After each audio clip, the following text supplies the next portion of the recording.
Mic check, mic check. 1 2 1 2. Give me your vortex up in the chat if I can be heard, family. Give me your vortex up in the chat if I can be heard. Y'all see the title? What are the scholars saying about Saul or Tarsus? Plus upcoming debate with Tazaryach. Yeah. I told that boy had a bear trap set for him. He walked right on into it too. Create a gang in the building, gang in the building. You bring them, we raise them. All praises to the ever-present creator, the all in all, the always was, is, and ever shall be. Y'all already know, man. Shit, little bruh in the building, man. Man, got these cats fumigating at the mouth. Everybody mad. But next Wednesday, 8 p.m. Eastern Standard Time on Side Studios, yours truly, your little bruh Malaki Maccabee Megaton Light Bomb. I'm gonna have to melt this boy Tazaryach next Wednesday. Got off the phone with him and Sinetta like 2 days ago. They want to set it on up. It's gonna be monumental. It's gonna be bloody too. I'm doing bad. But hopefully, after I'm done with him, he'll be ready to come sit down and learn something. You did, because one thing them bros got right is the brotherhood aspect of everything. They got that right. You know what I mean? They just aiming it at in the wrong way, dealing with the deity. You feel me? So yeah, I'm happy the brother just decided to allow me to get in the ring with him. I'm gonna ragdoll him nonetheless, though. I ain't gonna let up on him. You know what I mean? I'm gonna ragdoll that boy. I'm doing real bad. You dig? And hopefully, you know, he reach back out and be like, hey man, let me go over some of that. Hey, send me that. You feel me? So that's next Wednesday, December the 27th, 8 p.m. Eastern Standard Time on Side Studios.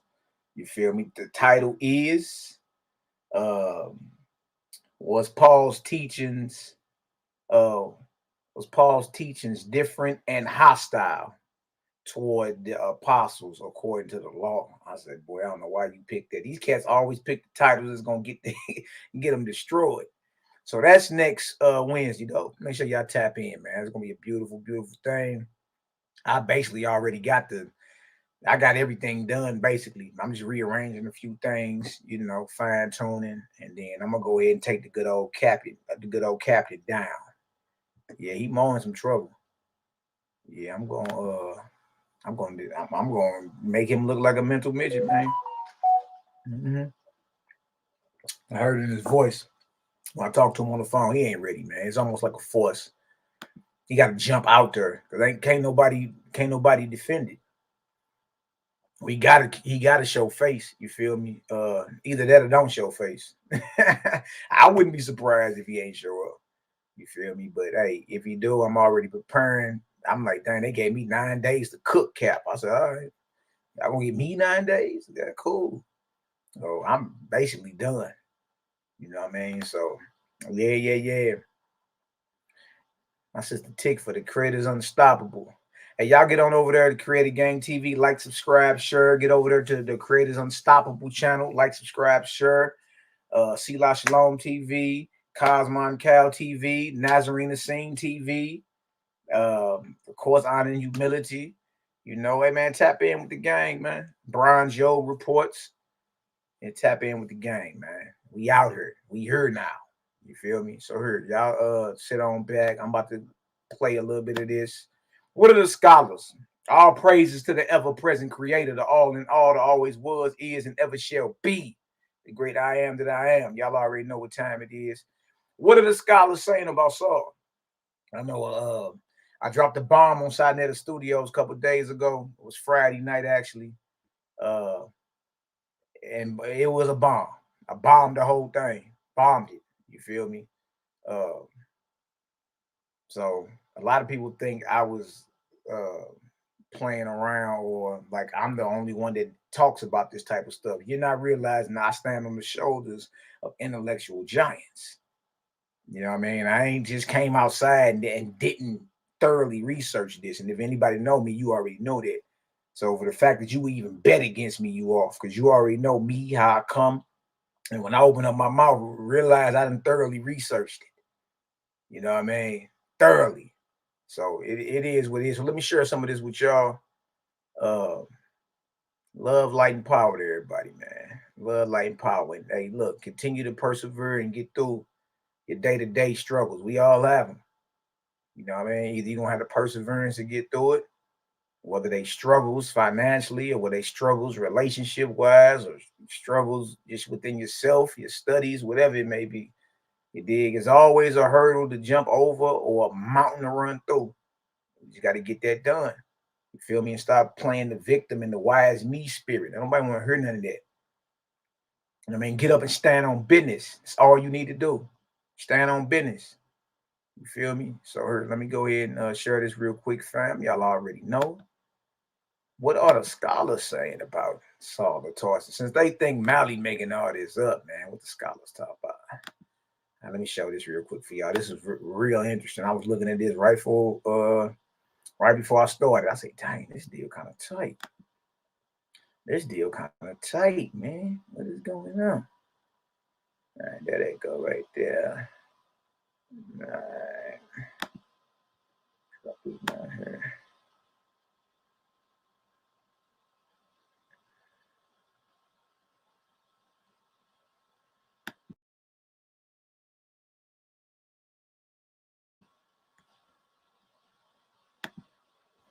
Name of this video, James the Just and Paul the Mystic, Professor Eisenman, Judaism and Hellenism. We're going to read some of his work today, too.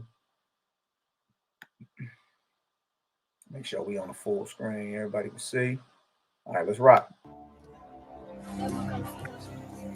In Paul's letter to the Galatians, he says that Jesus was brought up under the law, meaning he was a descendant of David. He was a Jew and kept Jewish law.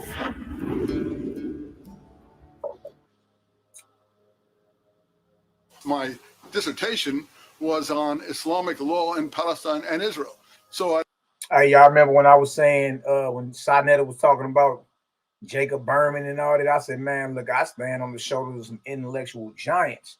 His OGs, Professor Robert Eisenman, that's who was just talking right there. You know what I mean? Check him out, though. I learned Christianity as I went along. Islam was on Islamic law in Palestine and Israel. His dissertation, you heard what he said? My dissertation was on Islamic law in Palestine and Israel. His dissertation was on Islamic law, Palestine, and Israel. So I learned Christianity as I went along. Islam, I knew. Judaism, I began teaching Old Testament and so on, all the way up to modern Jewish thought and Zionism. So one develops a certain breadth of insight and knowledge there. For instance, I can tell you, Muhammad knows James's instructions to overseas communities. You say, well, what are James's instructions to overseas communities? Where did these come from? Well, you'd have to read Acts and know that suddenly Acts 15, very few people really read Acts for themselves, the narrative changes. And so you come to a thing where Jerusalem Council, where James, who has never been introduced in Acts, in the book of Acts, his instructions to overseas communities are abstain from blood, which is Hebrew doctrine, things sacrificed to idols, fornication, etc. If you look at Islamic dietary law and things that carrion, things that have died of themselves or have been ripped by other animals. You look at Islamic dietary law, it's exactly the same. Abstain from blood, carrion, etc., things sacrificed to idols, and this kind of thing. They've picked up James's instructions to the. Hey, that's wild. He's saying Islam picked up even James's instructions, dealing with the overseas communities on how to eat and dealing with circumcision and all that. That's wild, man. So he's saying Muhammad, by the time he came around, knew very well of the Nazarites. Interesting. The letter. Why hasn't Christianity? Because Paul attacks them viciously in his letters. Let's take Galatians. Now I was in Galatians the whole time I was doing that presentation, wasn't it? See, this is good. So everybody that already know I ain't lying to the people that think I am, or think that I'm playing, or think that I'm just pulling out some crazy sources. You feel me? This is good because what you're seeing is scholars, cats that's getting long in the tooth, you know, they north of 70, damn near 80 years old. Been looking at this material 40 plus years. So it's good to bring them out. So you can see it ain't just me, man. I ain't just running my mouth. And it's sad, but most of the time, my people need to hear it from somebody that don't look like them, just so they can start even listening. You feel me? But I don't care. I ain't tripping off none of that. It's just the fact that, look, your bro gonna bring it out. If it's something to be set off, I'm gonna always set it off. You know what I mean? And then we as a collective can look at it together like, dang, y'all trip off that, man. Y'all peep that. But one thing we ain't gonna do is act like we ain't see that, heard that, you know what I mean, or witness any of that. You see what I'm saying? So these scholars are in essence saying what your little bruh been saying. I've been saying it. Been putting the studies in and all that. Why you think nobody took a debate till now? And that's why I told Tazaryach, boy, I've been had a bear trap set for you, man. I seen this day coming. I seen it coming. You feel me? Watch this. Galatians is the key letter. Almost no Christian I've ever met who's not a professional person. Bina Bith YAHWH'S Yisrael, the sister with the longest name in Israel, boy. I ain't seen you in a minute. Bina Bith YAHWH'S Yisrael. That's my sis right there. How you do? How you and your fam, sis? I used to bug up every time I seen your name. Bina Bith Yahoo. What up, sis? Blessings to you. Has ever read Galatians for themselves. And if you read chapter 1, there it is. Paul says he went up to Jerusalem. Has ever read Galatians for themselves. His letters. Let's take Galatians. Galatians is the key letter. Almost no Christian I've ever met who's not a professional person has ever read Galatians for themselves. And if you read chapter 1, there it is. Man, and again, man, all you got to do is just read through Paul's letters. People be asking me all the time, so what you saying, man? Take them out and hell to the north. Don't remove nothing out the Bible. Leave it exactly where it's at so we can look at it. And again, what I did, or we did, because, you know, we a body. Credit gang is a body, you know what I mean? Or what we did the other night was use Paul's letters and show, see, everything else I use outside of that only, you know what I mean, verify what I was saying. Period, point blank in the story. You know what I mean? Easy work, man. Easy work. Watch this. So he's saying all you gotta do is look at Paul's letters and then he go to Galatians. I was in Galatians chapter 1, chapter 2, chapter 5. I was in all that. You know what I mean? Our people really don't know what they're looking at. Whether you claim in Christianity dealing with Paul, whether you claim to be a Messianic Israelite, and you still sympathetic toward Paul, you really don't know what you're looking at. In your mind, you believe that he was on one accord with the apostles in Jerusalem. That ain't the case, man. That's not the case. You know what I mean? And I wanted to tell Tazaryach what it was. Like, bro, I got the most videos online defending Paul. I used to be on that side of the fence. You know what I mean? All right, so he don't even know. I already know where he gonna go. I know how he gonna attempt to break it down. The thing is, Paul's double-minded. His own letters are going to hang him. You know what I mean? Watch this. Paul says he went up to Jerusalem after his first inspiration, and he saw no one but James, the brother of the Lord, and Peter.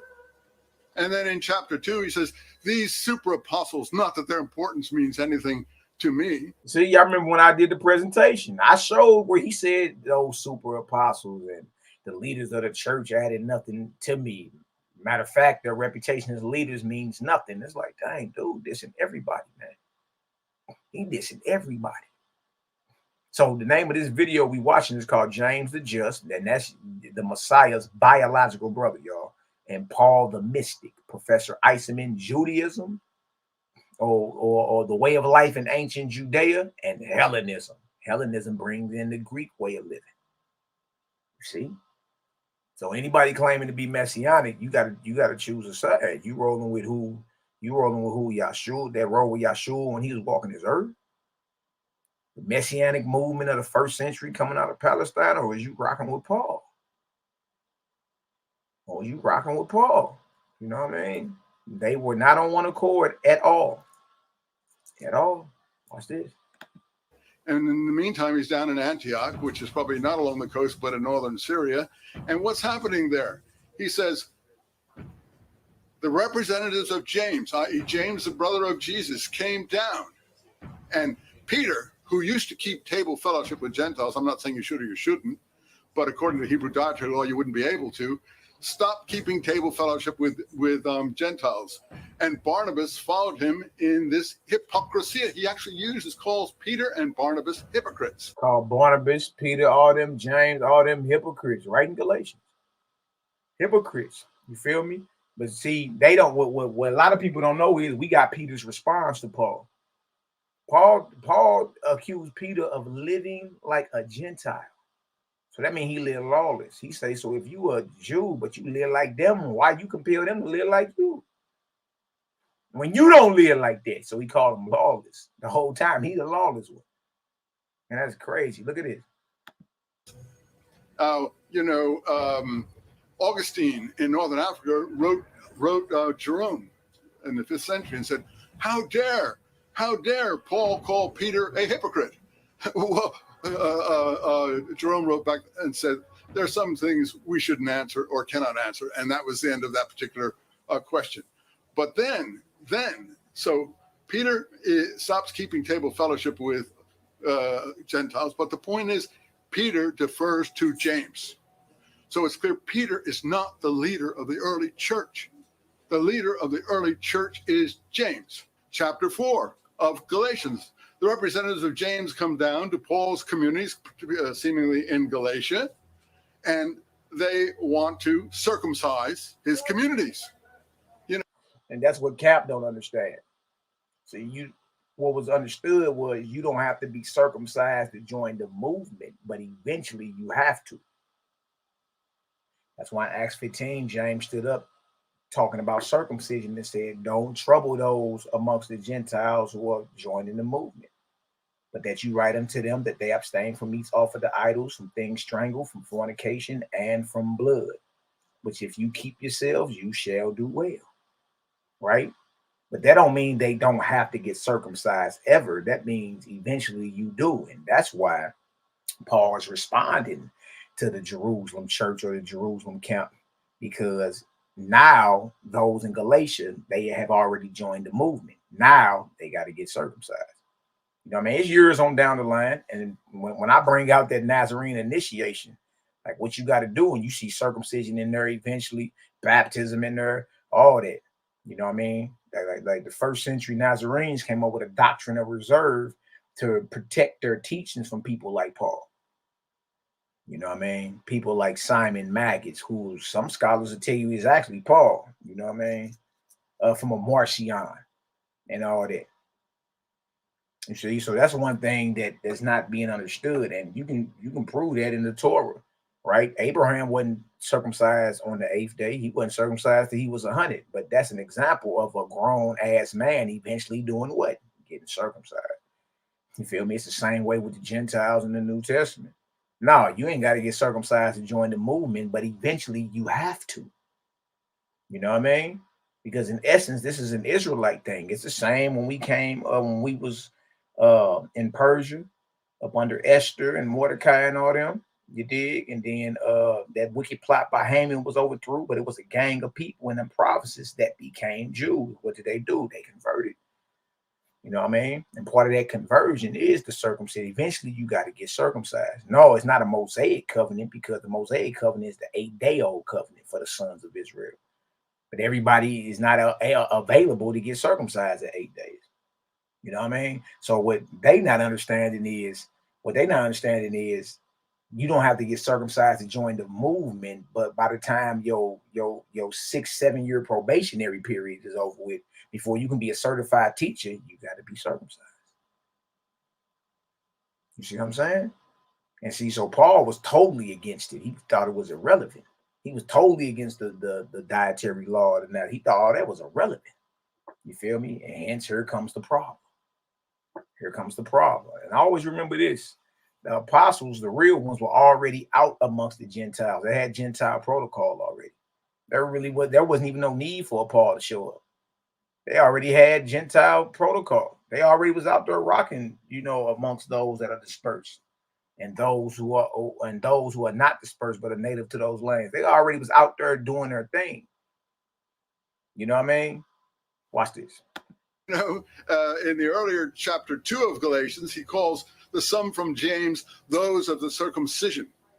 He wants to and Paul says, in response to these people coming down, whose importance means nothing to him, I wish they would themselves cut off. You look, it's there. Meaning, I wish they would their own gonies cut off. See? Remember I brought up Galatians 5 and 12? Remember? I brought that up. And Tazaryach nor HonorandHumilitySTL had nothing to bring with that. Paul is calling for the castration of those who are pushing circumcision. That's what he's calling for. Well, who's pushing circumcision? You just said they got the gospel of circumcision. You just said that. And you got the gospel of uncircumcision. Who are you saying needs to be castrated? See? People think that stuff a game, man. Like you got to slow down. That's what I was trying to tell HonorandHumilitySTL and Tazaryach. Look, see, y'all look, I'm a shark. Y'all some guppies. That's just what it is. I'm a whole nother force. Not bragging. I'm just telling the truth. I'm the anomaly. Like you can't prepare for 10 different martial art fighting styles. How? You don't know which way I'm coming from. You don't have a clue. You know what I mean? And it's too much. Like, it's over 110 Nazarene editions, over 400 hours of teaching on the topic. You ain't got enough time to study all that and really dive deep down and get some. Come on, man. Stop that. Stop that. This has been thoroughly looked at, thoroughly researched. You know what I mean? And even backed up by the scholarly community. So what you think of Captain Tazaryach about to do? But lose. What you think he about to do? He gonna lose. He ain't talking about nothing. Just in case y'all think we playing. Let me show this real quick. We'll come back to that. Look at it. No lawless Saulus. Dude, it's crazy, man. All right, so this is Galatians 5. In case anybody think we playing around here, man. Y'all better tell these young boys I do's this. That's what I do. You know how you got you a hobby. Your hobby may be, I don't know, collecting comic books or something. Your hobby may be, drinking eggnog and kissing under the mistletoe. You know what I mean? Like, this is what I do. Somebody better tell these young boys that I do's this. All right, look at this. All right, Galatians 5:1. This is Paul again. Stand fast, therefore, in the liberty wherewith Christ hath made us free, and be not entangled again with the yoke of bondage. Paul's posting that there's a freedom that you have if you believe in his version of Christ. All right, and he's saying if you're free, if you have liberty, then don't get caught back up into any type of bondage. Now, what is he calling bondage? He tell you in the next verse, behold, verse 2. Behold, I, Paul, say unto you, he's declaring this, that if you be circumcised, Christ shall profit you nothing. What are we getting out of this? How do we extrapolate that? The bondage, the entanglement again with the yoke of bondage he's referring to is circumcision. All right, he's right there. He's calling circumcision bondage. That's hostile toward the law. Regardless of how you felt about it, nobody would call it slavery, bondage. Or if you was 8-day-old circumcised or a grown-ass man, you still wouldn't call it bondage, though. You wouldn't call it bondage. You feel me? And then he goes on to say that if you are circumcised, well, guess who's going to benefit you? Not who Paul called Christ. Now, let's go into some different versions so y'all can see that this is not a game. Look at this. This dude is a quack job, man. All right, we start with the NIV. It is right here. But it is. Mark my, and this is Galatians 5:2. Look what Paul is saying, man. Mark my words. I, Paul, tell you that if you let yourselves be circumcised, Christ will be of no value to you at all. So this proves that James and them are sending men and letters to the assembly in Galatia and letting them know, during your probationary period of joining this movement, eventually you got to get circumcised. Paul is saying, if you let yourselves be circumcised, who he talks about, Christ, will be of no value to you at all. Does that sound like he's in agreement with circumcision, or that he's not in agreement with it? If Paul's in agreement with circumcision, based off what I'm reading right now, if he's in agreement with it, put a 1 up in the chat. If he's not in agreement with it, put a 2 up in the chat. Look at this, ESV. In agreement 1, not agreement 2, concerning circumcision. Watch this. Look, I, Paul, say to you that if you accept circumcision, Christ will be of no advantage to you. That's crazy, because who he called Christ was circumcised. He's saying if you allow this to happen, then you don't have any type of advantage coming from who Paul is telling you about. This stuff is easy. I don't even know why dude took the debate. Like, you about to get melted messing with me. I don't even know what you thought. Look at this. Take note.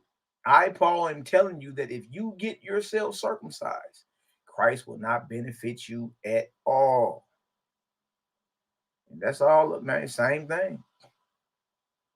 So that's what he's saying, y'all. He's saying that if you, as a grown man, allow yourself to be circumcised, then Christ will not be of no benefit to you. Now remember, he talking about Christ, and James and them talking about Mashiach. Must be a difference.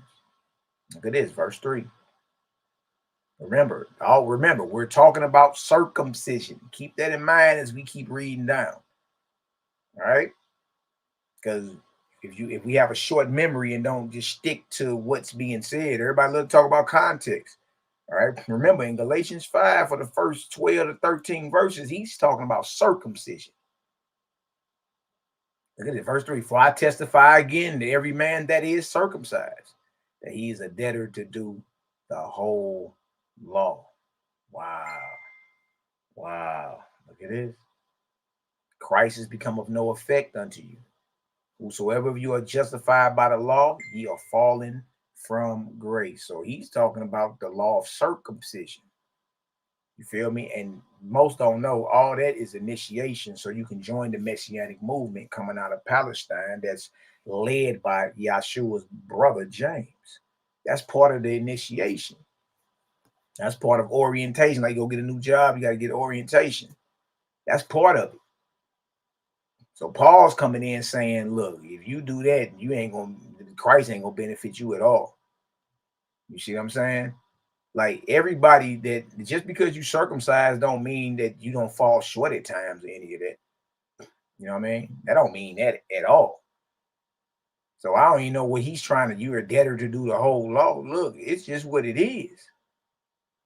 You know what I mean? But that shouldn't scare anybody. Look at this. And then he says you're falling from grace. He's talking about circumcision. If you're looking to be justified by the law, what law? Circumcision. You're falling from grace. And the whole thing is not about being justified or being declared innocent. It's protocol. It's what we do. It's a part of the initiation. That's it. That's just what it is. You see, he out here talking about you done fail from grace and all type of madness. Look at this. Now here you go. For we through the Spirit wait for the hope of righteousness by faith. Verse 6. For in Jesus Christ neither circumcision availeth anything, nor uncircumcision, but faith which worketh by love. Look at him. He's in the love spirit now. I mean, he's just saying it don't matter if you circumcised or uncircumcised as long as you believe. You know what I mean? But that wasn't the protocol for the bros in them. You dig? They just saying you ain't have to be circumcised to join, but eventually you do. You know what I mean? Look at this. Look at this. Ye did run well. Remember, he claimed he's in the spirit of love now. Look at this. Ye did run well. Who did hinder you or stop you that you should not obey the truth? So he telling the assembly in Galatia, y'all was doing good. Who then came in here and convinced y'all to get circumcised? So obviously, according to Paul, circumcision has nothing to do with the truth. Nothing. Because what truth is he talking about? We talking about circumcision here. What law is he talking about? We're talking about circumcision here. We ain't talking about the law of Jubilees.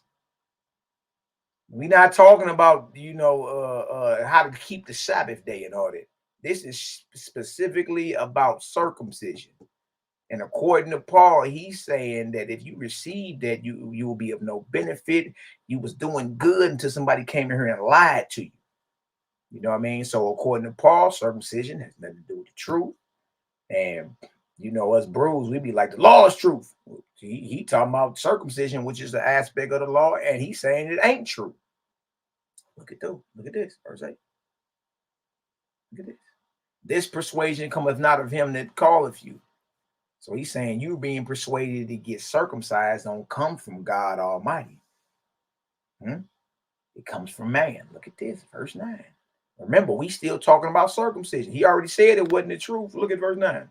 A little leaven leaveneth the whole lump. Now Paul is comparing circumcision with leaven, and we all know leaven, Bible or biblically speaking, represents sin. He just said it wasn't the truth, and now he's calling it leaven. The teaching of circumcision, leaven. I'm asking you, like, how is this man representing law? Whatever you claim, Torah. How? Oh, you got a few spots where he say he do keep the law. There's a gang of spots where he hostile toward it. So that just mean he double-minded. Now you know who James was talking about in James, the 1st chapter. A double-minded man is unstable in all his ways. It's really that simple. You know what I mean? It ain't even hard. Like, we make it hard. So he just said, if y'all see that, like he just said, a little leaven leaveneth the whole lump. Don't forget we're talking about circumcision. So if you see that Paul is comparing circumcision to leaven, which in the Bible is comparable to sin. If you see that, throw me a 1 up in the chat. I'm trying to make sure I ain't tripping. You know what I mean? Boys don't want to slow down. Yeah. Right here. Yeah. See, look what the West Side Connection's telling y'all. Yeah. Well, it's initiation. That's it. It's like getting put on. It's what we do around here. So who is he to come? Who is he to come switching any of that up?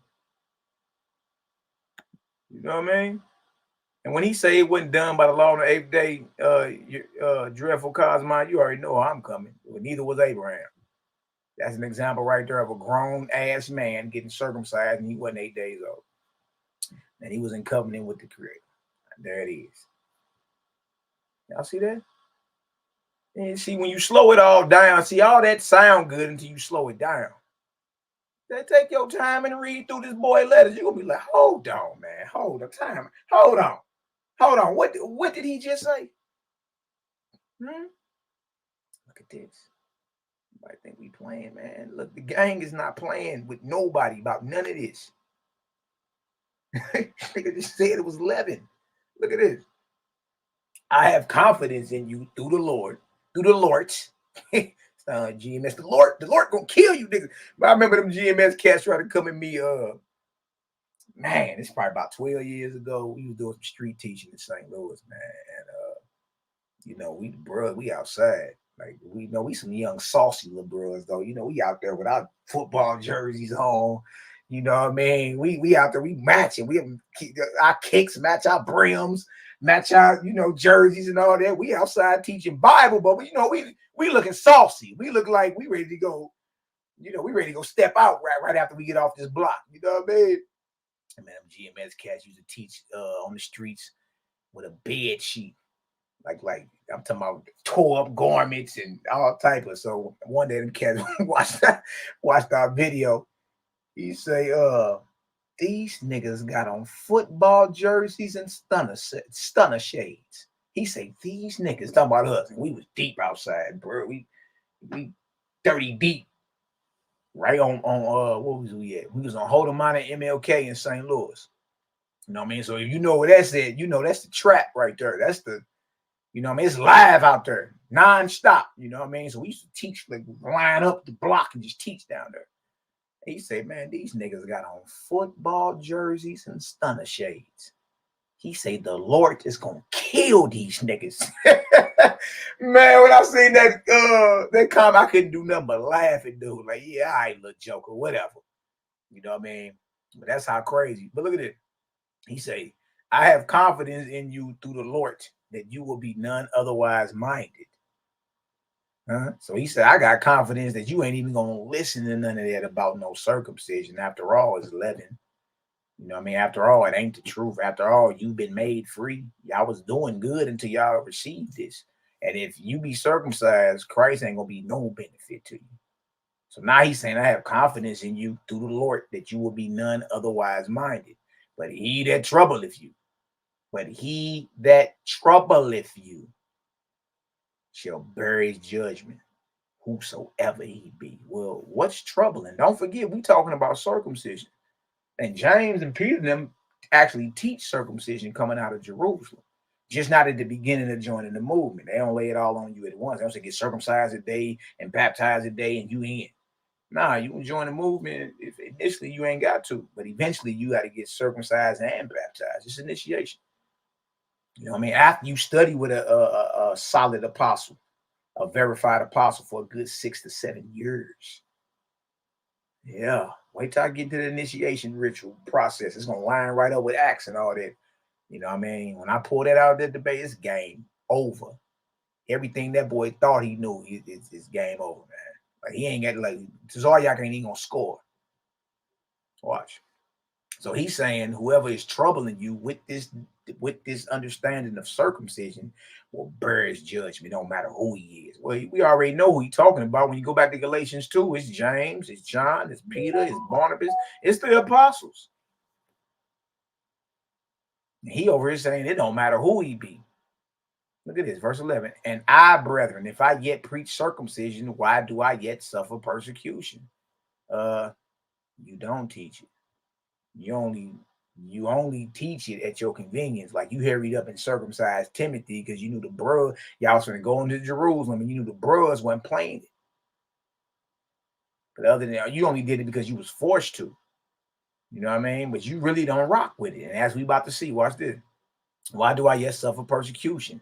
Then is the offense of the cross cease. Verse 12. I would, heard it right. I would, they were even cut off, which trouble you. Now, Robert Eisman just said, if you go look up Paul in Galatians about circumcision, when he says cut off, he's talking about removing your love muscle and your testes. He said your gonads or something like that. He said, if you go look it up, it's there. All right. So we got Paul calling for the castration of the apostles who teach circumcision. He calling for their castration. He says it's leavening. He says it's not the truth. And if you allow this to happen, Christ ain't even gonna benefit you. You can fail from grace. Sound like he's trying to scare you into believing what he talking about, right? Now watch this. We're gonna look up cut off, and then we're gonna look. Matter of fact, let's just look it up in a different, and then we'll look up cut off. Look at it in a different version of the Bible. It's easy work, man. See, when you ain't got nothing to hide, it ain't nothing. It ain't nothing. Nothing. Now, what is Paul saying in LT? I just wish those troublemakers who want to mutilate you by circumcision would mutilate themselves.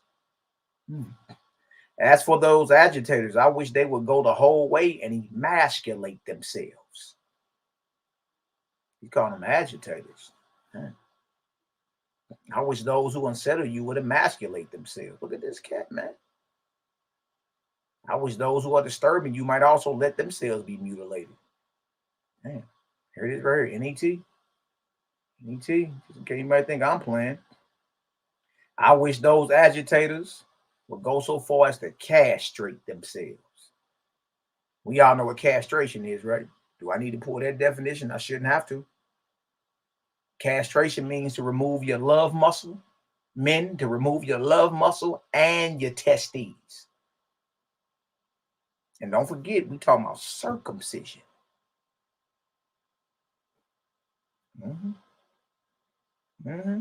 That part. Y'all better tell these boys I do this. I don't know what these cats thought. You know what I mean? I don't know what they thought, man. Watch this. Now, this is a very nice fellow, a very tender-hearted, loving fellow. Go forward from Acts 15. They would their own gonies cut off. You look, it's there, meaning I wish they would their own decision.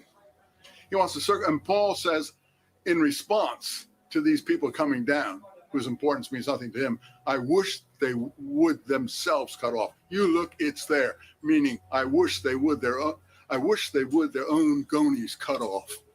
Didn't we just look? Didn't we just prove that Paul was calling for the castration of those who are part of the Messianic movement, specifically the apostles, right? But was pushing circumcision. Didn't we just go verify that? The professor says it's there. We go look, it's there. If we just verified that, somebody please put a 2 up in the chat. I want to make sure I ain't, some people be thinking I'm tripping. I be tripping, man. He going crazy. You know what I mean? He must be getting bored again or something. All right, put a 2 up in the chat. Did we or did we not verify what Professor Eisman just said? He said if you go look at Paul responding to the apostles about his view on circumcision, his judgment is they need to be castrated. Did or did we not verify that? If we verified it, put a 2 up in the chat. All right, that's what I'm saying. And it's not like, and I know it's people like, oh man, look, I'm not making none of this up. I'm not making none of it up. All right, it's there. All you got to do is have the testicular fortitude of a damn squirrel and look at it. It's there, regardless of how you feel about me or what we talk about. It's there. You got to deal with it because it ain't going nowhere. No, I don't believe in removing nothing from the Bible. Leave it all there. So we can all know what we're looking at, man. You feel me? And we can make a decision that's going to be better for us. That's just what it is. All right, so we verified it. So no, now Millie Mouth Negro should be talking like create a game, just making stuff up. No, we're not making nothing up. We slow it down. That's what the man said. In regards to how you feel about circumcision, some people feel it's necessary, some feel it's not necessary. But none of us could jump outside and say, hey, man, if you teach that, you need to have your love muscle removed and your testes. Nah, bro. Don't nobody look at that like that, regardless of how you feel. You know what I mean? So this cat problematic. I don't care what nobody got to say. Right? And if he going against the bros that roll with Mashiach, that was leading the Messianic movement in the first century, if he was like if he was against them, then the hell with him. I'm never on the side of wrong. What the hell you mean? No, never, no deal. Let's see what we got going on. Watch this. This nigga Paul, boy. Watch this. Now, this is a very nice fellow. A very tender-hearted, loving. He said that this is a very nice fellow, tender-hearted and loving, huh? One minute he calling for the castration of the bros, the next minute he saying, "Oh, the fruit of the spirit is love and joy and peace and long term." Man, this nigga's bipolar. He bipolar, schizo. And he tell you Paul tell you he's schizo in Romans. The things that I'm supposed to do, I'm not doing. The things that I'm not supposed to be doing, I'm doing. Oh, wretched man that I am. He tell you he double-minded. He tell you he this way, then he that way. Watch it. Being fellow. Go forward from Acts 15:16 to James's instructions when we first meet him and he's not introduced, to Paul's last visit to Jerusalem. We came up to Jerusalem and Paul went in to see James to tell him of all the wonderful things we've been doing overseas. And then James responded, this is our James. He's the head of the church. Nobody knows it. He's the head of the church. So James responded, but you see, Paul, we've heard that you've been telling everyone overseas not to practice circumcision, saying things against this temple, against the law, and against the people. So to show there's no, this is actually quoted in the book of Acts in the We document, where the We narrative takes over till the end. To show there's no, and it's a different kind of narrative because it's not supernatural events, it isn't any of these things. To show there's no truth to any of these things, we want you to go into the temple and take a Nazarite oath. That's a temporary Nazarite oath. You know, Christianity, Nazarenes are really named after Nazarite type activities. That's right. Qumran is a community of lifelong Nazarites. Oh. And Nazarites abstain from certain things. We want to take a too short one, a temporary Nazarite oath, and pay for 4 others because he's perceived as having money which he's raised overseas. Pay for 4 others. In other words, to publicly show there's no truth to the rumors we've heard about you. And he's nothing loath, Paul, of course, there is truth, every truth to it. Read the whole book of Acts and you'll see that there's not one moment that he isn't criticizing the temple, the people, and the church, not one letter either. And the law. Nothing loath, he goes into the temple. Man, he say it ain't one letter where he ain't firing shots at bruh now. Not one. That's how I know our people know they looking at reading Paul's letters, man. Y'all reading that like it's a novel, like it's just a soothing novel, like you done arrived at Nirvana somewhere. No, nigga, it's on and cracking. It's all drama in them deals. Good night, watch it. Is he being set up? We don't know. But in chapter 21, he goes into the temple and the people see him and they go mad and they say, this is the person. And the We document is recording this, who teaches against our people, against our temple, and against this place. And they don't want to kill him yet. Though Acts says there are people who have taken a Nazarite oath that they will not eat or drink until they have killed Paul. In any event, they throw him. No one in Christianity I know even knows this material or ever hears of it. They throw him out of the temple. So first we have a James, then we have the leader of the community. I already told you we have a James, we have a righteous one who's the leader of the Qumran community. They throw him out and they bar the door behind him. That's actually said. That's in the scrolls too, about barring the door against wrongdoers. What happens? Roman troops up in Antonia in the towers come down and rescue Paul. That boy Paul had the protection of the Praetorian Guard, man. You know what I mean? That's like the Secret Service. Them the feds. You know what I mean? Like, who is this dude? Like, how the hell is damn near 1,000 soldiers on standby waiting to rescue you? Waiting. You know what I mean? Y'all look up the Praetorian Guard, the Roman Praetorian Guard. Blow your mind. Like, dang.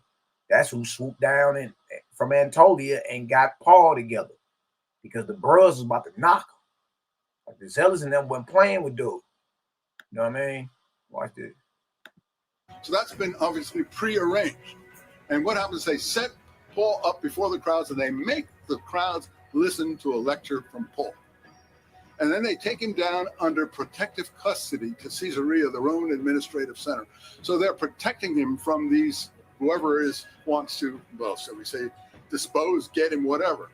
And this is all in the second part of Acts, the more historical part of Acts. So this is the difference between history and literature. Literature is... You heard that? Most of us don't know the difference. We don't. You don't know the difference between history and literature. And a lot of us been hanging our, what we call salvation and faith up based on literature. You know what I mean? Literature, like no game. You did crazy, man. Crazy. Shout out to my dirty South brethren, YAH'KI, Print Blake. He said, honestly, I never understood Paul's letters. It never made sense. Now we know why. Yeah. Yeah, bro. Yeah, serious business. Brian Joe in the building. Peace to the chat. My brother Brian Joe. Y'all go like, subscribe, share. Brian's be going in. I think he was live yesterday. My brother BC out of Naptown. He say testes too. That's a whole nother bag drive. Yeah. Castration is the removing of the love muscle and the testes. You know what I mean? That's crazy. All right, let's keep rocking. Get it going. You know, something else. And most of the literature we're talking about was written in Rome or Alexandria by Greeks. That's why we don't have any Hebrew versions. Most of the literature was written in Rome or Alexandria, Egypt, in Greek. That's why you don't have nothing in Hebrew dealing with like New Testament and all that. That's a backdrop, bro. You really got to think about it. You feel me? You really got to think about it. Like, you dealing with enemies who have created gods before for you to worship. Shit, 200 years before the first century, you had they invented a god named Serapis, based off the Greek version of the Old Testament called the Septuagint, which just so happens to be the oldest Old Testament that's available to the public. It's the Septuagint. It's the Greek version of what you call the Old Testament. Well, it's not. It was a god created. It was a combination of Osiris and Apis the bull. They named him Serapis. You feel me? It looked just like a picture of Jeebus. Crazy, man. So you dealing with people who have created gods before for you to worship. You feel me? And a lot of them were mocking the brothers and sisters that were standing on business. They wasn't about to play with you about none of that. You know what I mean? Watch this. So we're getting a kind of literary propaganda. The Gospels, no one in Palestine spoke this way and was crucified. There was probably a crucified person. Paul says the only thing he knows about Jesus, which is funny enough, is that he was crucified. So if he was crucified. All right. Well, it was a whole bunch of bros got crucified. So what you saying? Paul really only know that he got crucified. Well, it was a gang of Judean freedom fighters that stood on business and was crucified. So who you talking about? Because whoever you talking about it that was really down, I guarantee they ain't talking like you. Watch this. He was crucified for revolutionary activities. But the Gospel was crucified. He was crucified for revolutionary activities. And even when you read in the Gospels, it says if he wasn't a malefactor, a person that started sedition, that was one of his charges, sedition. No, we wouldn't have delivered him to you if he wasn't no troublemaker, or if he wasn't seditious in nature. If he wasn't influential and had crowds following him, if he wasn't anti-Roman and seditious, we would have never delivered him to you. Dang, watch this. Are anxious to show, oh no, this is a rumor, a lie that the Jews are spreading. And Pontius Pilate actually doesn't want to do it, but the Jews force him. But what do we know about Pontius Pilate? Philo goes to Rome in the same period. Well, your boy Philo, the one responsible for the logos during that era. It actually went out before him, back 600 something BC. But during the first century, the person responsible for blending the Hebrew thought with Greek thought and mythology is Philo. Philo Judaeus of Alexandria. Yeah. And one of his nephews helped Titus sack Jerusalem. And they supposed to be Judeans. Yep, Tiberius Alexander. That was his name. Tiberius Alexander. Philo is Philo Alexander. The Alexanders were Rome's puppets in Alexandria, Egypt, like the Herodians was Rome's puppets in Judea. You know what I mean? They used both of those families to collect taxes in their provinces. So he brings up Philo. Philo is the one responsible. When you go to John 1:1 and you read in the beginning was the word, look that word up. Words, you're gonna say logos. You know what I mean? Now Philo was writing that the logos or the word was a person and it's the means by which God created everything. He don't know nothing about vortexia, but that sounds like vortexia to me. But the whole idea of the logos and all that was already around before John's gospel was even written. And it was introduced during that time period by Philo, a Hellenistic Jew, a Hellenistic Judean, a wealthy Hellenistic Judean of Alexandria. They had Roman citizenship too, because they was in cahoots with Rome, just like the Herods. You know what I mean? And they married, like Philo's nephew married Mattress Back Bernice. His older brother, Tiberius Alexander, was the one that was Titus' right-hand man. He was second in charge of the Roman legion that destroyed Jerusalem. So those, and remember, the Gospels don't come out till after the war in 70 AD from Rome in Greek. So the Gospel of John was written around the 80s or the 90s. So that means the Gospel writer was familiar with who? Philo. And Philo was a follower of Plato. He called Plato the most holy, the Greek philosopher Plato. And compared him to Moses, basically. Yeah, Philo. Philo was the one responsible for the logos, which is responsible for, in the beginning was the word was with God, the same was in the beginning with God. So the writer of the Gospel of John evidently was inspired by the works of Philo. That's it. You know what I mean? And so everything you know about the word and becoming flesh and all that, man, all that's Philo. That's crazy, man. Crazy. Philo, the Jewish philosopher in the 30s. And he tells us that Pilate was removed because he was the most violent, unjust, bloodthirsty governor that the Romans ever sent out to Palestine. So square those things if you can. You can't square them. And you see what's being done, a total reversal of history. A total reversal of history has happened, Joe. He said square them if you can, but you can't. You dig? How is it historical that Pontius Pilate was so vicious they had to remove him? But in the Gospels, he cool. He ain't even blamed for the death of the revolutionary Messiah. You know what I mean? He's saying it's the Jews' fault. So now to this day, the Jews are blamed for killing their leaders. Total reversal of history is going on. You feel me? So we all are affected by that war from 2,000 years ago in some way, shape, form, or fashion. You feel me? Your whole view of the world is totally off and different. And the Flavians are the reason why the Jewish people pray to a wall to this day. I mean, sitting over there bobbing their head against a wall. They destroyed Jerusalem.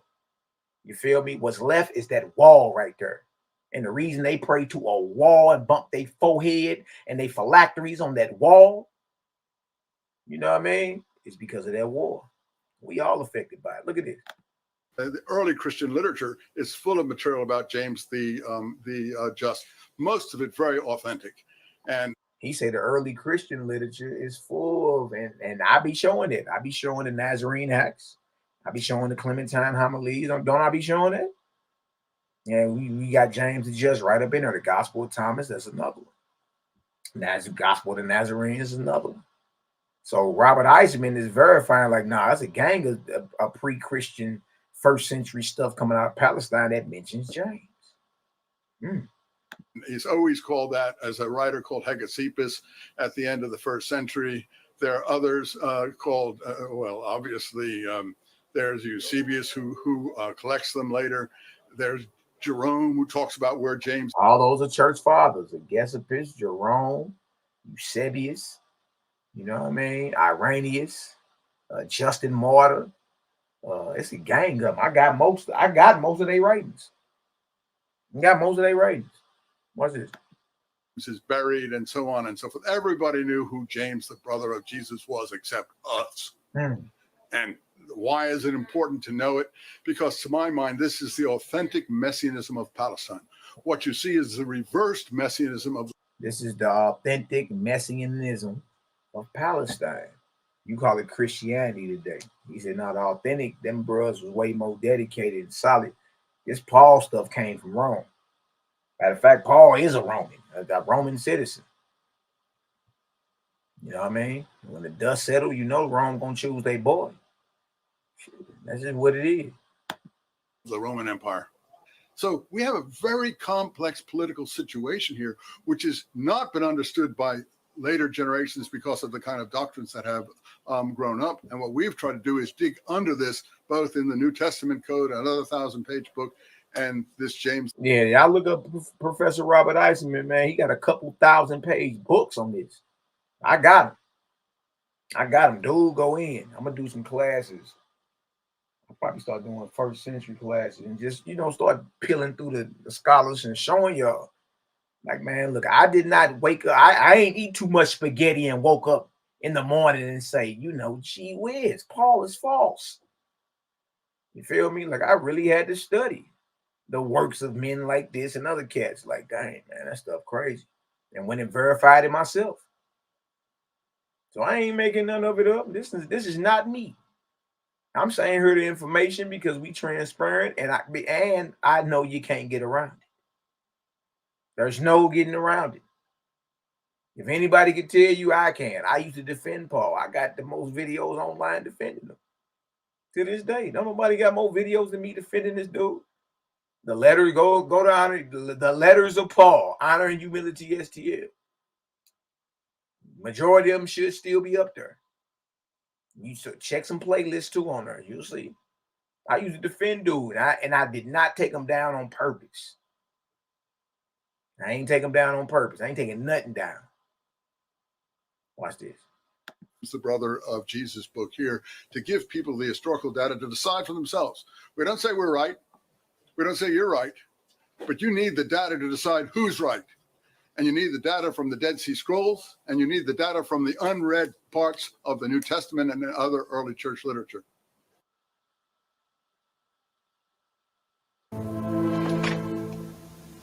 Very early within Jesus' followers, there seems, as far as we can reconstruct, to have developed two approaches.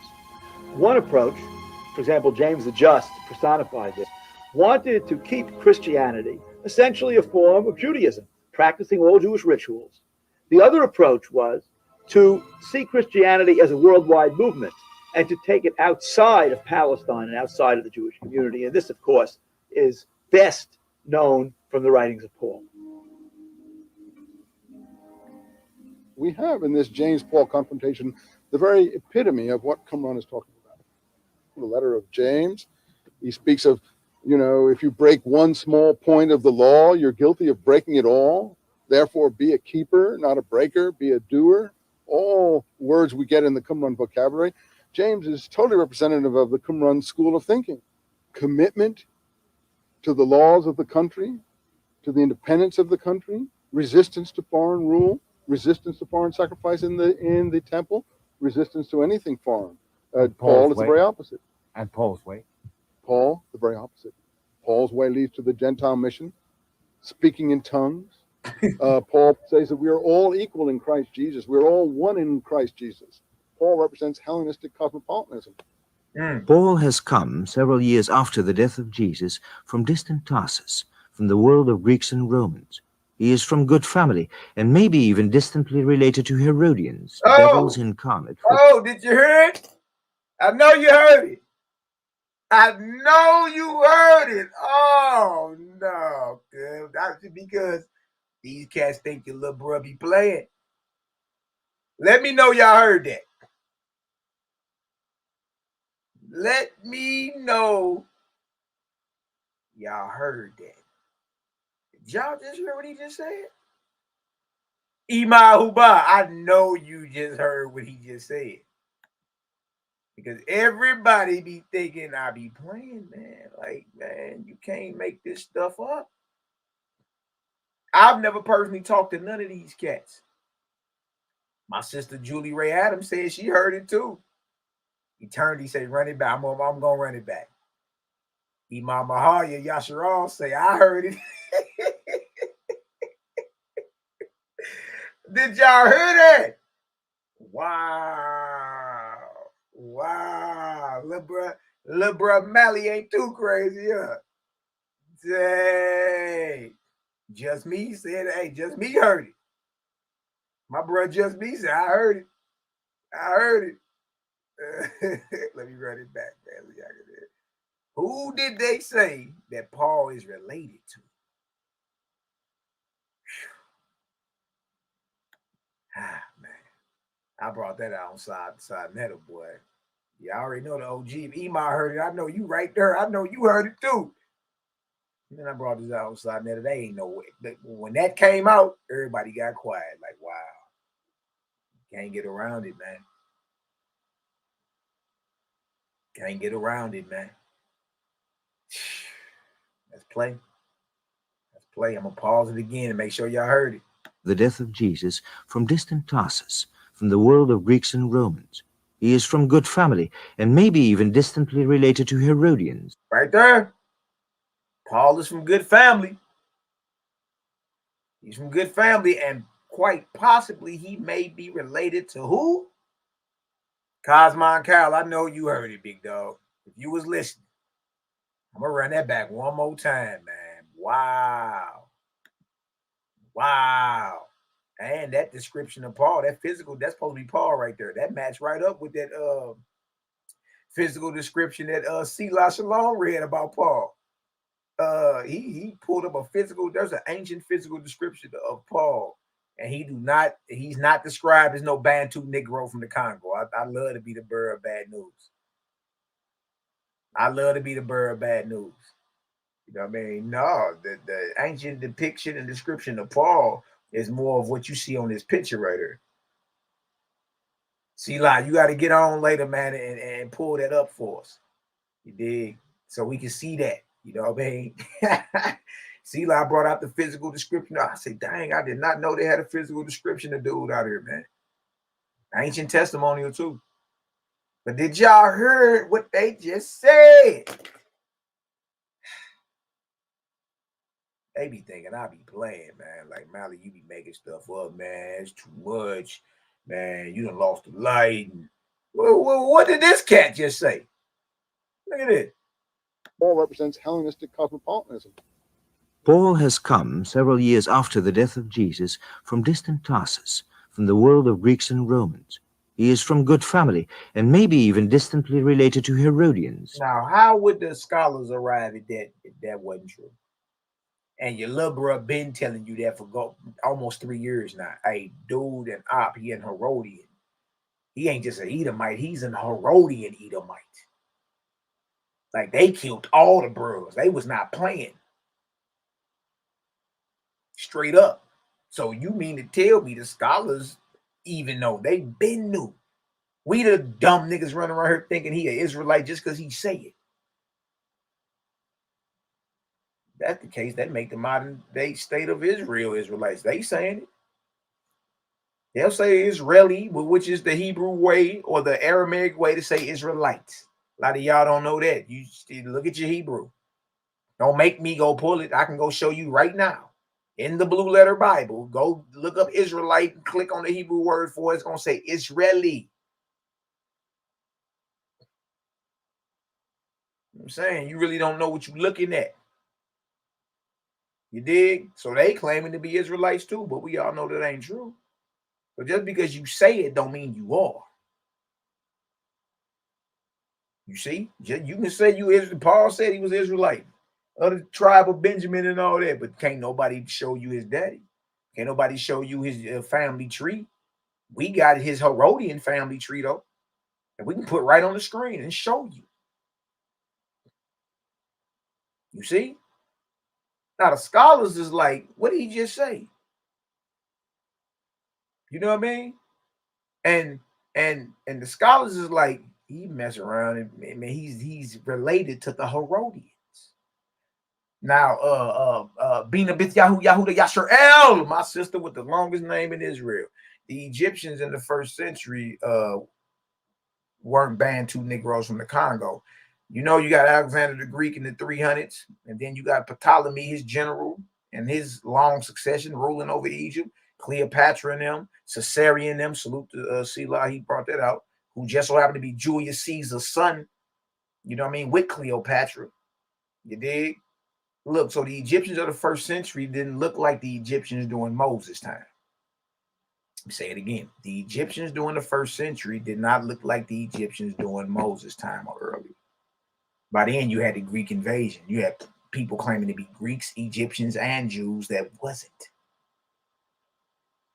You see that? Yeah, it get real. You know what I mean? So just because they call them, aren't you an Egyptian? I don't even mean that, because the Egyptians in the first century did not look like the Egyptians of Moses' day or earlier.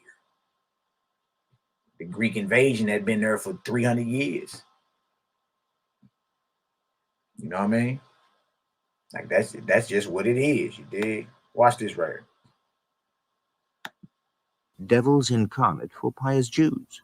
He doesn't resent the Romans. On the contrary, he's even a citizen of Rome. Hold on. Did y'all hear it? Did y'all hear it, man?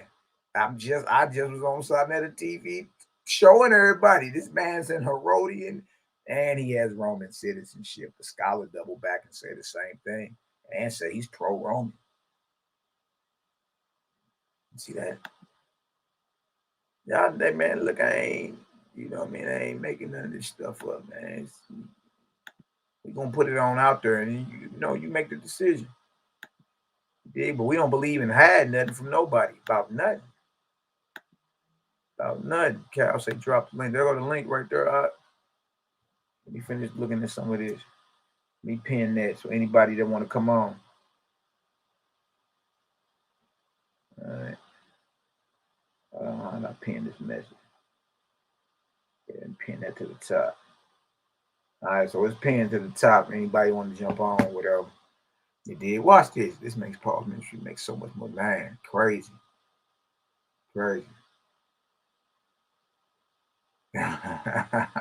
I like what Just Me just said. He was like old girl. Remember old girl that was front like she was black? Rachel Dulles. Yeah, I remember that. That was crazy, man. That was nuts. Man, did y'all just hear that? They said that boy had him Romans. He was a Roman citizen of Rome, man. Watch this. And protected by its power. The quarrel with the followers of James reverted to Herodians, devils incarnate for pious Jews. All has come several years after the death of Jesus from distant Tarsus, from the world of Greeks and Romans. He is from good family, and maybe even distantly related to Herodians, devils incarnate for pious Jews. He doesn't devil. The Herodians were looked at as the devil incarnate, devils in the flesh. Man, what are we talking about? Look at it. Resent the Romans. On the contrary, he's even a citizen of Rome and protected by its power. And protected by his powers. He's a citizen and protected. As we witnessed in Acts 22 and Acts 21 when the Praetorian Guard came in there and swooped him up off the Temple Mount. That's the Secret Service. That's like me and Cal P doing something, you know what I mean? And then out of nowhere, 400 Secret Services swoop in out of nowhere and whisk the big homie away. I'm like, what the hell going on? Now, he must be very important. Wow. The quarrel with the followers of James reverberates in the scriptures. And when he preaches opening the faith to Gentiles in the temple, Paul is beset by a crowd of angry Jews who try to kill him. Roman soldiers are at hand to carry him to safety. Out of Paul's pen comes another Messiah, respectful of the powers that be, who turns the other cheek and renders unto Caesar what is Caesar's. Ah, man, that's crazy. Your boy Paul had a vision. Constantine did too. And it's all in line. And they chose Paul's letter. Like, it makes sense. They are Romans. Dang. Paul literally knows nothing about Jesus whatsoever. There's one fact he seems to know, that he was crucified and came to a bad end. Other than that, he has no intimate materials. That's very surprising. Someone who lives in such proximity and would have known stories and heard stories from other people knows so little about this person.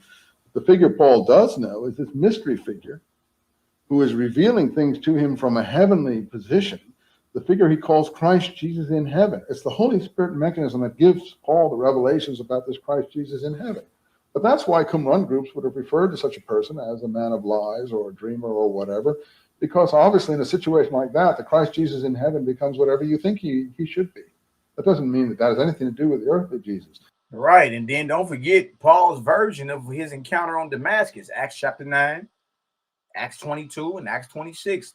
All three of those accounts got holes in them. And that's his only claim to being an apostle, his vision on the road to Damascus. You feel me? Like, you really got to go back and look at that. You look, you're going to be like, man, come on now. Come on now. Watch this. Now, who would have known the earthly Jesus? Oh, well, people like James, the person who lived with him, succeeded him, was martyred in the way he seems to have been martyred. So I say, once you found the historical James, you in effect have found the historical Jesus. Dispelled abroad repeatedly, Paul spreads his word to the outside world, away from the Church of James. It is a mission better suited to the world of Gentiles, Greeks, Romans. The message of a Christ for everyone, a Jesus milder than the Messiah in the mold of the Dead Sea Scrolls. The vocabulary is the same. The concepts are inverted into their mere opposite. Instead of aggressiveness, we get pacifism. Instead of militancy, we get accommodation. Instead of this worldly apocalyptic messianism, we get otherworldly spiritualized messianism. Instead of a Messiah leading the heavenly host in a final apocalyptic war against all evil on the earth, we get a Messiah doing miracles and a spiritualized, supernatural figure. The answer is very simple. The answer is because Roman power dictated a non-threatening, non-militant, non-aggressive messianic movement. Y'all heard that? Rome dictated that. Non-militant, non-aggressive, and very passive messianic movement, because that movement was giving Rome hell. That war lasted a good 7 years. And it was a triangular war. Those that read OWASP know what that means. Like in the heavens, it was a triangular war between the false gods and deities anyway. You know what I mean? But it was a triangular war between the Judea, Alexandria, and Rome.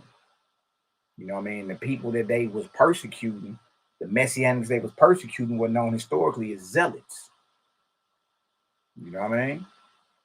That's what that was, man. Those are the people you feed the lions when you capture them and crucify them. You don't crucify no peaceful, turn the other cheek, pay your taxes. Them brothers wasn't paying taxes. They minted their own money. You know, we got the coins for the redemption of Zion. They minted their own coins and everything, man. They was not playing. You dig? But obviously, there was enough threat for them, for Rome to send in agents with the information.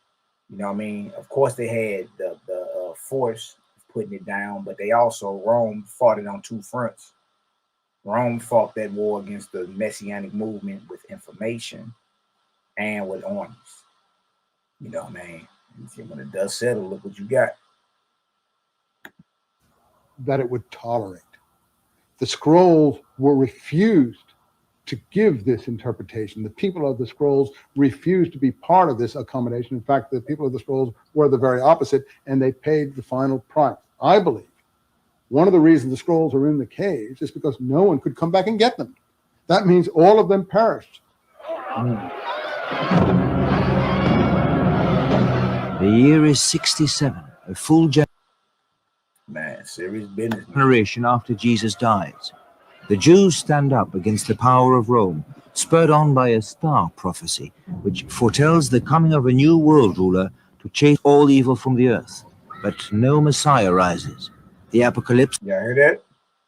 They were inspired by a messianic prophecy. That's Numbers 24, 17 through 19. So that means the war against Rome was a messianic war. It's a messianic war. Those were your messianics. Paul came in, did his own thing, and when the dust settled, you know what I mean, your history is getting written in Greek.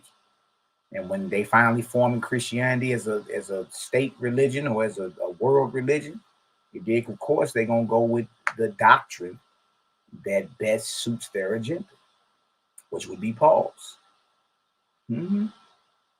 The Messiah, that's what I'm saying. Like we bragging about what Rome allowed to survive, rabbinical Judaism, and Paul's version of Jesus, or Paul's version of the Messianic movement coming out of Palestine. You call it Christianity today.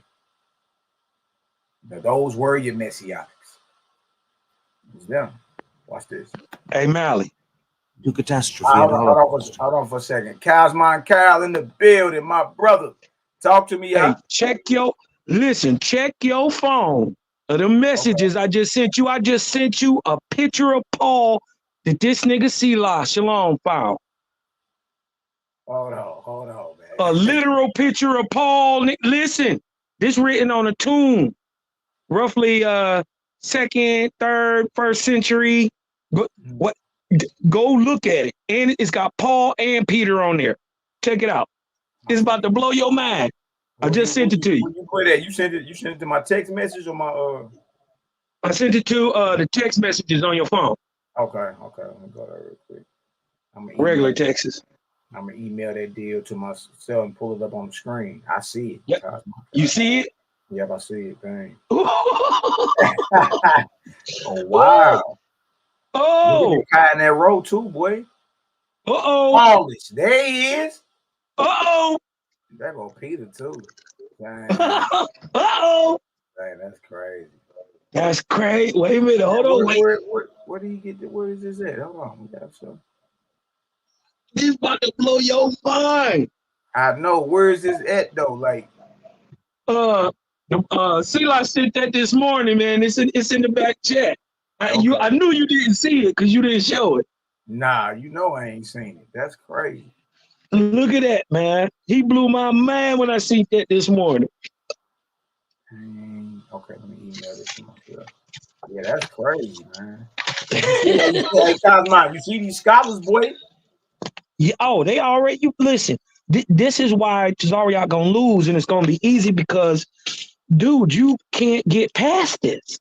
Nah, man. This is just what it says. It's just the science, man. You know, it's not our fault. And then what I'm talking about, that we well read. You know, it's just what it is. It's just what it is. Selah Shalom in the building. Peace to the righteous God. Peace to the righteous God. What's going on, King? Hey, man, you got it. I talk to me. Hey, yeah, that picture that Cosmo was talking about. As you see, it got the depiction of Peter and Paul, and as you see between it, they got the Kai-Rho. Yeah. Which further kind of lets me know, like, yo, that gotta be Luamung behind Paul's agenda. Gotta be, bro. Gotta be, because that Kai-Rho. Break that down. Break that down for us.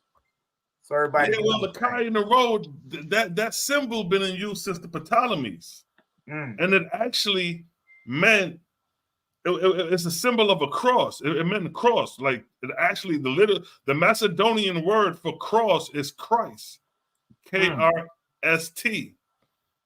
So, like in the YHWH's, it says before the word Christ was known to be as a before the word was known to be as a man, it was recognized as a cross. And then on top of that, the Kai-Rho, which is the symbol of the cross, but that word essentially Kai-Rho, Christos, when you look at that word in the Greek, it means goodly, usage. And the proof of that is in the works of Plato and some of them 5th century Greek writers. When you look up the word good in Greek and translate it, it's going to come up as Christos. So this is the precursors of the term Christ before it came in use to be known as a man. Man, that's matter of fact. You can share my screen. I can share the screen. Yeah, let me go ahead and let you share it real quick. Hold Just on. a quick. Let's do it like that, because my email ain't even came through yet. Let me stop the screen. All right, cool. Share with you whatever you're gonna share. As soon as it pop up, I'm gonna click on it. All right, cool. Let me just get this up real quick. 1 second. Yeah, bro. And it's the first 2 letters in the name of Christ. You dig what I'm talking about? The Kai-Rho. That's exactly what it is. All right, let me screw down real here. So I can show Mali people this. All right, In the cool. Greek, Wow, man. Yeah, see, the scholars is saying, dude, Herodian, and he had Roman citizenship. I say, dang, this nigga here. You know, man. how you get past that? That's my thing. How do you get past that? You can't, man. There's no getting past it. All right, so the picture that we were talking about, family, is this picture right here, where it states, gravestone for the boy Aselius, catacomb picture of Peter and Paul with the Chi in the row, which is the crest symbol between them, marble catacomb inscription, Paio Cristiano, Vatican Museum. So here, right here, you see the symbol of the Chi in the row, which is the symbol that Luamong took for himself to inspire Constantine. And then when we look at this is a closer picture of the same thing. Now keep in mind, we got the description of Paul as being pale with red hair. He's basically an Edomite. So now when we go to Constantine, we see the same symbol right there. The vision of 300 years later. 300 years later. 300 years later, the same deity comes to Constantine and inspire him to make this the symbol of his army, to lead, to put on the shield of his army, and that led him to victory. So you got the Chi in a row right here, and then you got the Chi in a row that was used damn near 500 years before Constantine and 200 years before you see it on Paul. So Ptolemy the third, 2nd, 3rd century BC, you see it on the coin right here. Wow, that's crazy, man. Yeah, this is Christ pre-Christianity. Now look at the word Christian. You know, in the YAH'S, it spells the word Christian with the K. Right. Now you know when you go to the Wikipedia and you get the definition, it says in some languages, people with the name are sometimes named after the cross, not after Christ. Wow. So the Chi in the row is referred to cross. And then it says, which words Christian means baptized and has the same as the word for cross. And this is the Macedonian word for Christian too, just like how you see it spelled here. Yeah. So the earliest forms of the cross or the Chi in the row was this symbol here, which you see with Peter, and now you see with Constantine. Dang, bro. So that's like 500 years before Constantine. Yeah. It was and then on top of that, the Greeks and them that was running Egypt. See how they made a full circle? Bina Bith Yahu Yahuda Yasher. You see how they made a full circle? See that? The Ptolemies was ruling Egypt. They the ones right back into the hands of the Macedonians. Yeah, right back into the hands of the Macedonians. Right.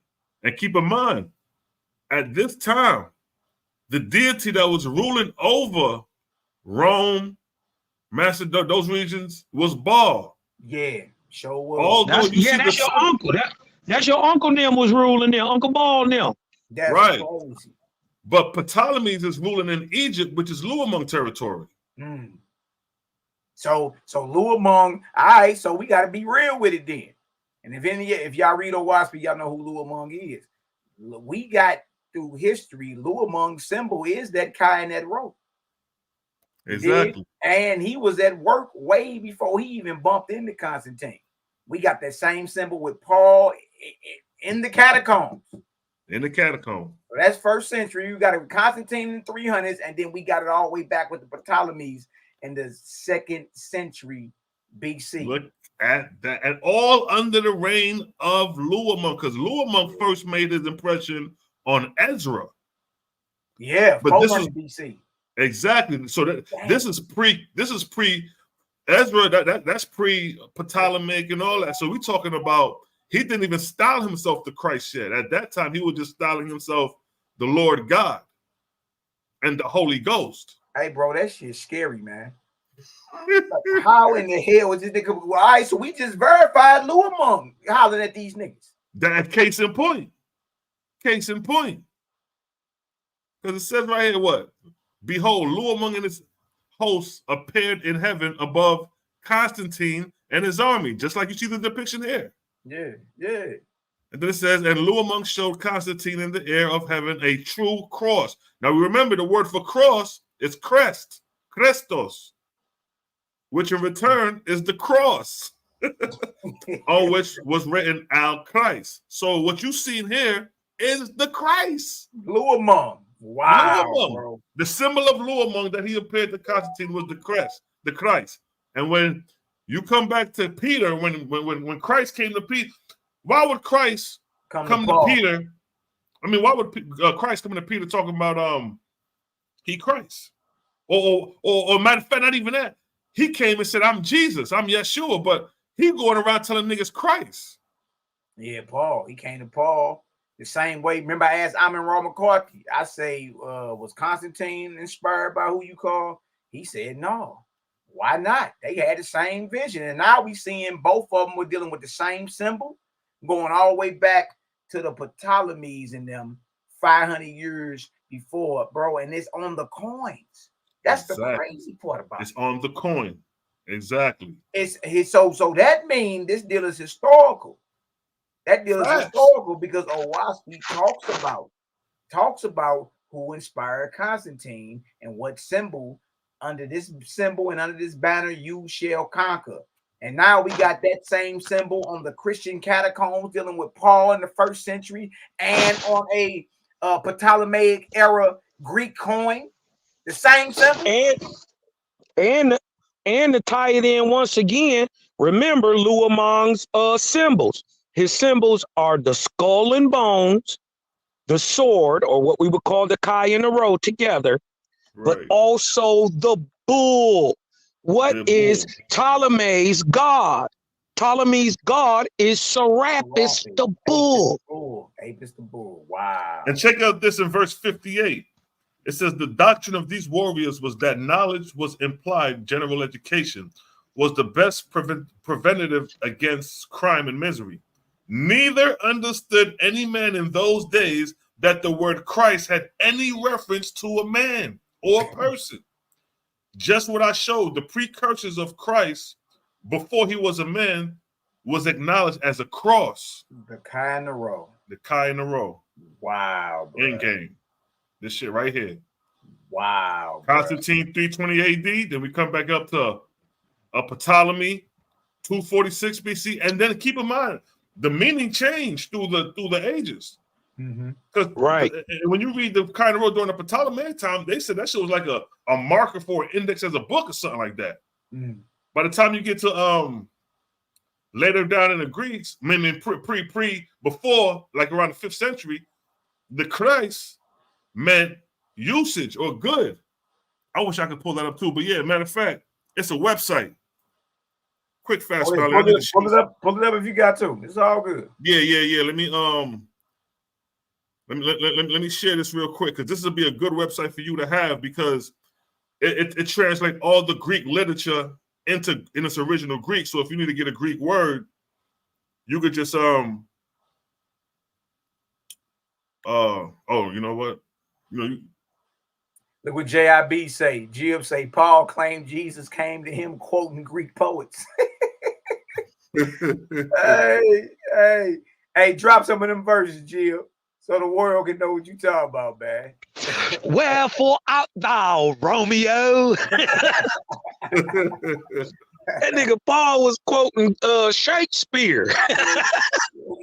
That's crazy. All right, let me hold y'all. Shout out to my brother Dwayne Hosey. Dwayne Hosey the other day, the professional baseball player, ex-professional baseball player. Salute to the house of Dwayne Samuel Hosey, man, my brother.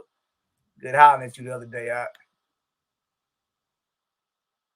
Being talking about we playing. Here we go. Boom. Yo, this website right here. This website is the truth. This shit will translate any Greek literature from goddamn Socrates, Plato, into its original Greek, and you just click on the word and it'll show the translation of meaning. So now when we come here, let me come to the research. Yeah, drop that. That's what I'm talking about. Yeah, bro. That's the Perseus Digital Library. put in the Yeah. chat. Perseus, y'all look that up, man. That's something to have in the arsenal there, boy. Perseus Digital Library. Digital. Yeah, you probably want to, yeah, because this shit right here.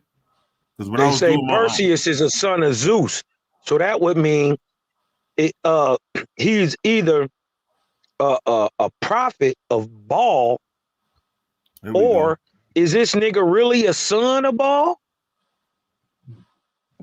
Because he the son of Zeus. Perseus is the son of Zeus. Show is.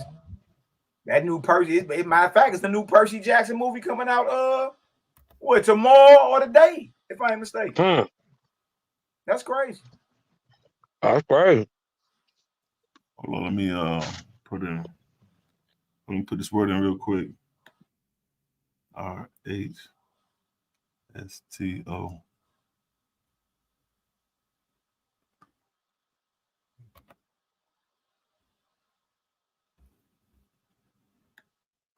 Hold on.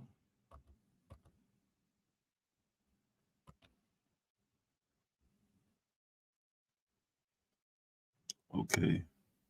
So like you can put in Plato. But it was theatrical. Let me see if I can put the theatrical. But wait a second. I ain't gonna hold you up too long. I want to hold it up because the vibe going. But literally, you know what I mean? When you put in any of this Greek literature, it'll pop up in Greek right here. You see how it's written in actual Greek, but then they'll have the word Christ. That's what I'm looking for. But I was doing it on my phone, so I'm just trying to Greek text. Hold up. Now go ahead. You go and take your time and find that. That's probably, man, look. Look, that's what I'm talking about. Man, that's my thing is, there's so many truths being uncovered in this hour, man. It's crazy. Right. My thoughts instantly go back to Ezra, though.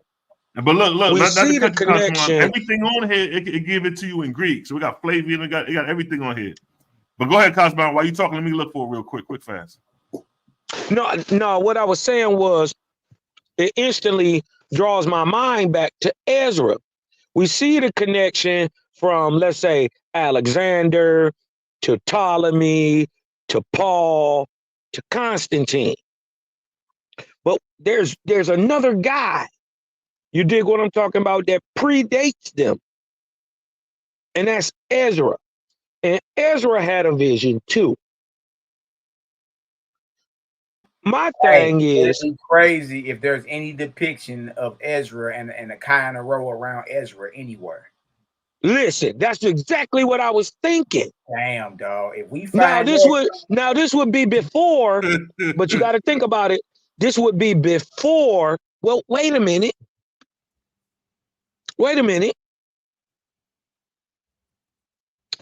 It may be at this time, because if I'm not mistaken, he assumes the name Christ before he inspires Ezra. Am I wrong? Say that one more time, Cosmo. Did Luamong assume the name Christ before he inspired Ezra? Yeah. Wait, you said the name Christ. No. I'm sorry, I'll take that back. Nah. He assumed the name Christ after Yahshua. He took on the name Adonai-El and said, remember, tell the children of Israel that I'm the one who did the sacrificial lamb and did the Passover for Egypt. So he assumed to be Elohim and Adonai, or Lord God. Mm-hmm. Yeah. So when he came to Ezra, he was claiming to be. He was still the Lord God. But he was the Holy Ghost. He was the Holy Ghost at that time. Exactly. Now we can tie him to the Holy Ghost, and then show that God who assumes the Holy Ghost takes the title Christ. With the Kai-Rho, inspires Alexander, he inspires Ptolemy, he inspires Paul, all the way to Constantine. But in Revelations 11, this same Christ said he's going to come back with a name that don't nobody know. That name is who inspired Ezra. That Lord God is Christ. That's Luamon. Now, if we find a papal bull or a cross, a Kai-Rho, a sword anywhere near Ezra, I'm shooting. I'm gunning it down, bro. Boy, that's amazing. That is a crazy loop. Hey, look at this. Look at this. Shout out to my brother Jib. Look, I would control my rage and sacrifice to him if I were you, rather than kick against the goads or the goads or the pricks. Remember in Acts, Paul claimed Jebus came to him and said, "Is it hard for you to kick against the pricks?" Well, that's actually the Bacchae by Euripides. That's the Bacchae by Euripides. The Bacchae, they are the sons of Bacchus. Bacchus Dionysus. Look at this. To back it up, I heard a voice speaking unto me and saying in the Hebrew tongue, "Saul, Saul, why persecutest thou me? It is hard for thee to kick against the pricks." Wow. So he's saying that who he called Christ came to him quoting Greek philosophy, basically. As Bacchus. Wow, that's crazy. But think about it. Think about it. Luamon is the god of Rome. I mean, Egypt. Bacchus Bacchus Dionysus is a version of Osiris.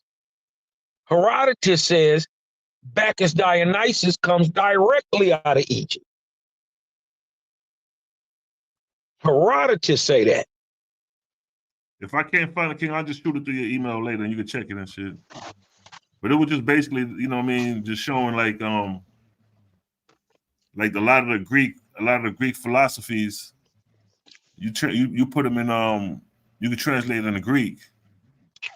And you can find the word Christ in Greek, and it represents the word goodly, useful. And that's what I just wanted to try to show. But you know what? Don't worry about it. I'll come back to it, okay? And the crazy part is, I noticed this too. When you showed that picture of the Kai-Rho, right? Which looks like a P and an X, which is really a sword with it's a man in representation of a sword on a cross. Also called the Uksa.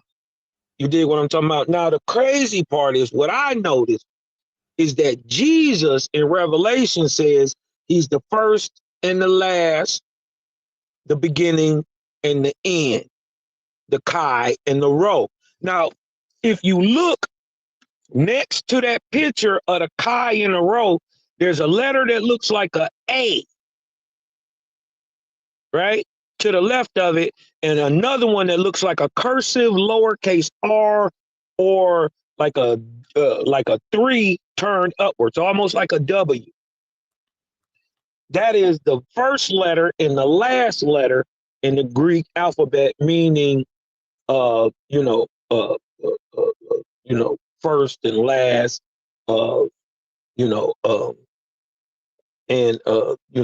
beginning and last, the Kai and the Rho. You dig what I'm talking about?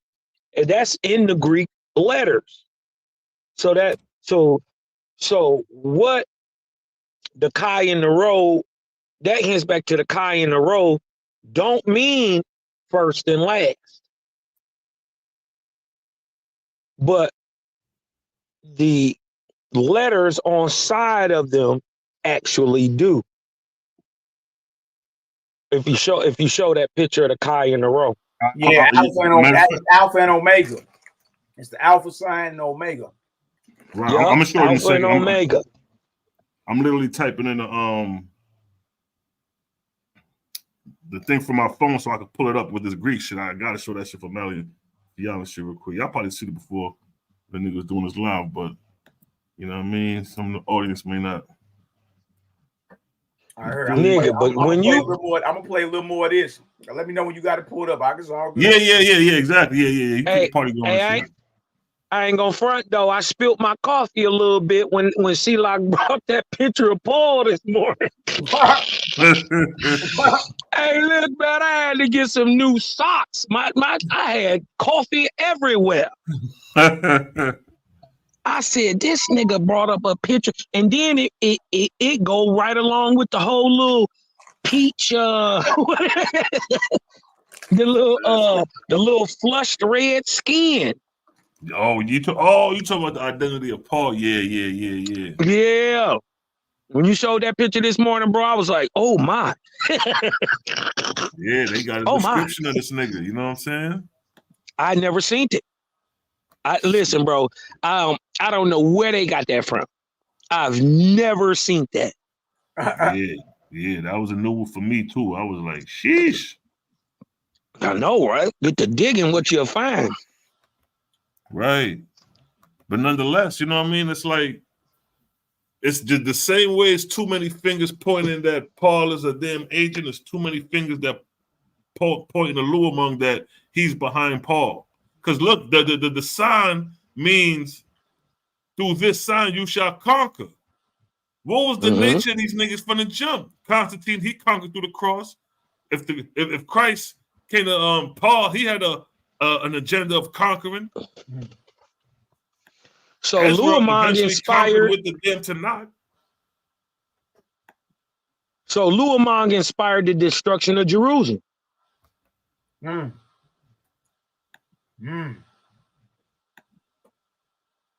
He did say he was an enemy of Yahweh. Well, you know what? That could have been Baal, because Baal was still ruling Rome at the time.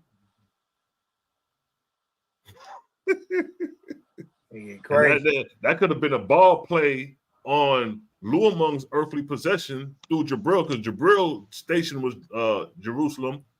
Luamong still had Egypt. Yeah, that's what I'm saying. Yeah.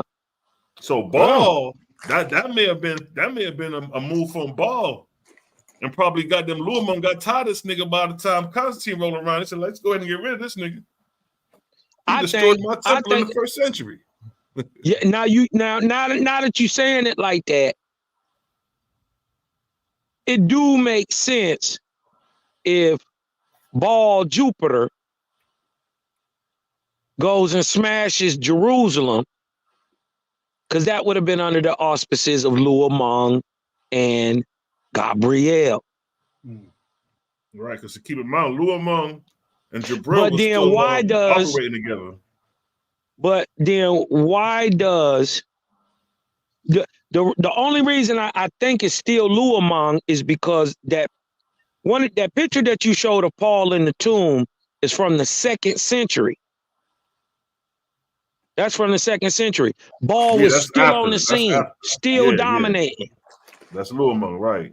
So if he had the Kai-Rho then. But keep in mind, Baal was giving him that work. That's why he had to raise up Constantine.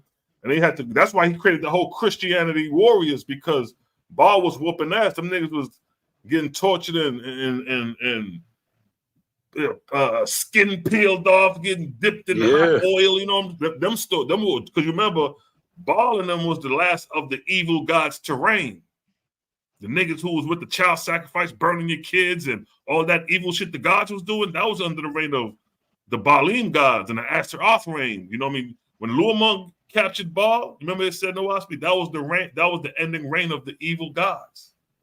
Now, you know, we already know Luamong and them niggas is evil, but just imagine for the Osby to say evil gods pre-Luamong to show you how wicked shit was really, you know what I mean, compared to them cats must have been serious, boy. Yeah. You know what I mean? But it makes sense when you see all the sacrifice, child sacrifice, bloodletting, witchery, warcraft, and just random killing. Some of these wars, we don't even know why they was fighting. Yeah, crazy, man. Let me for hundreds of years. It's just hundreds of years of war, back to back to back to back. I got the page. I emailed it to myself too, Malak. But go ahead whenever you're ready. I got you.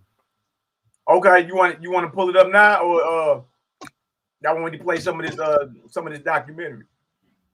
I'm gonna play some of this first, and then yeah, I was gonna say that. Yeah. Do that. Yeah. Some of this first, and then we gonna get it done. Give me a second. No, do your thing. All right, y'all. This right here is Robert Eisenman, the Mashiach of James, opposition, and the Christ of Paul, accommodation. Check this out.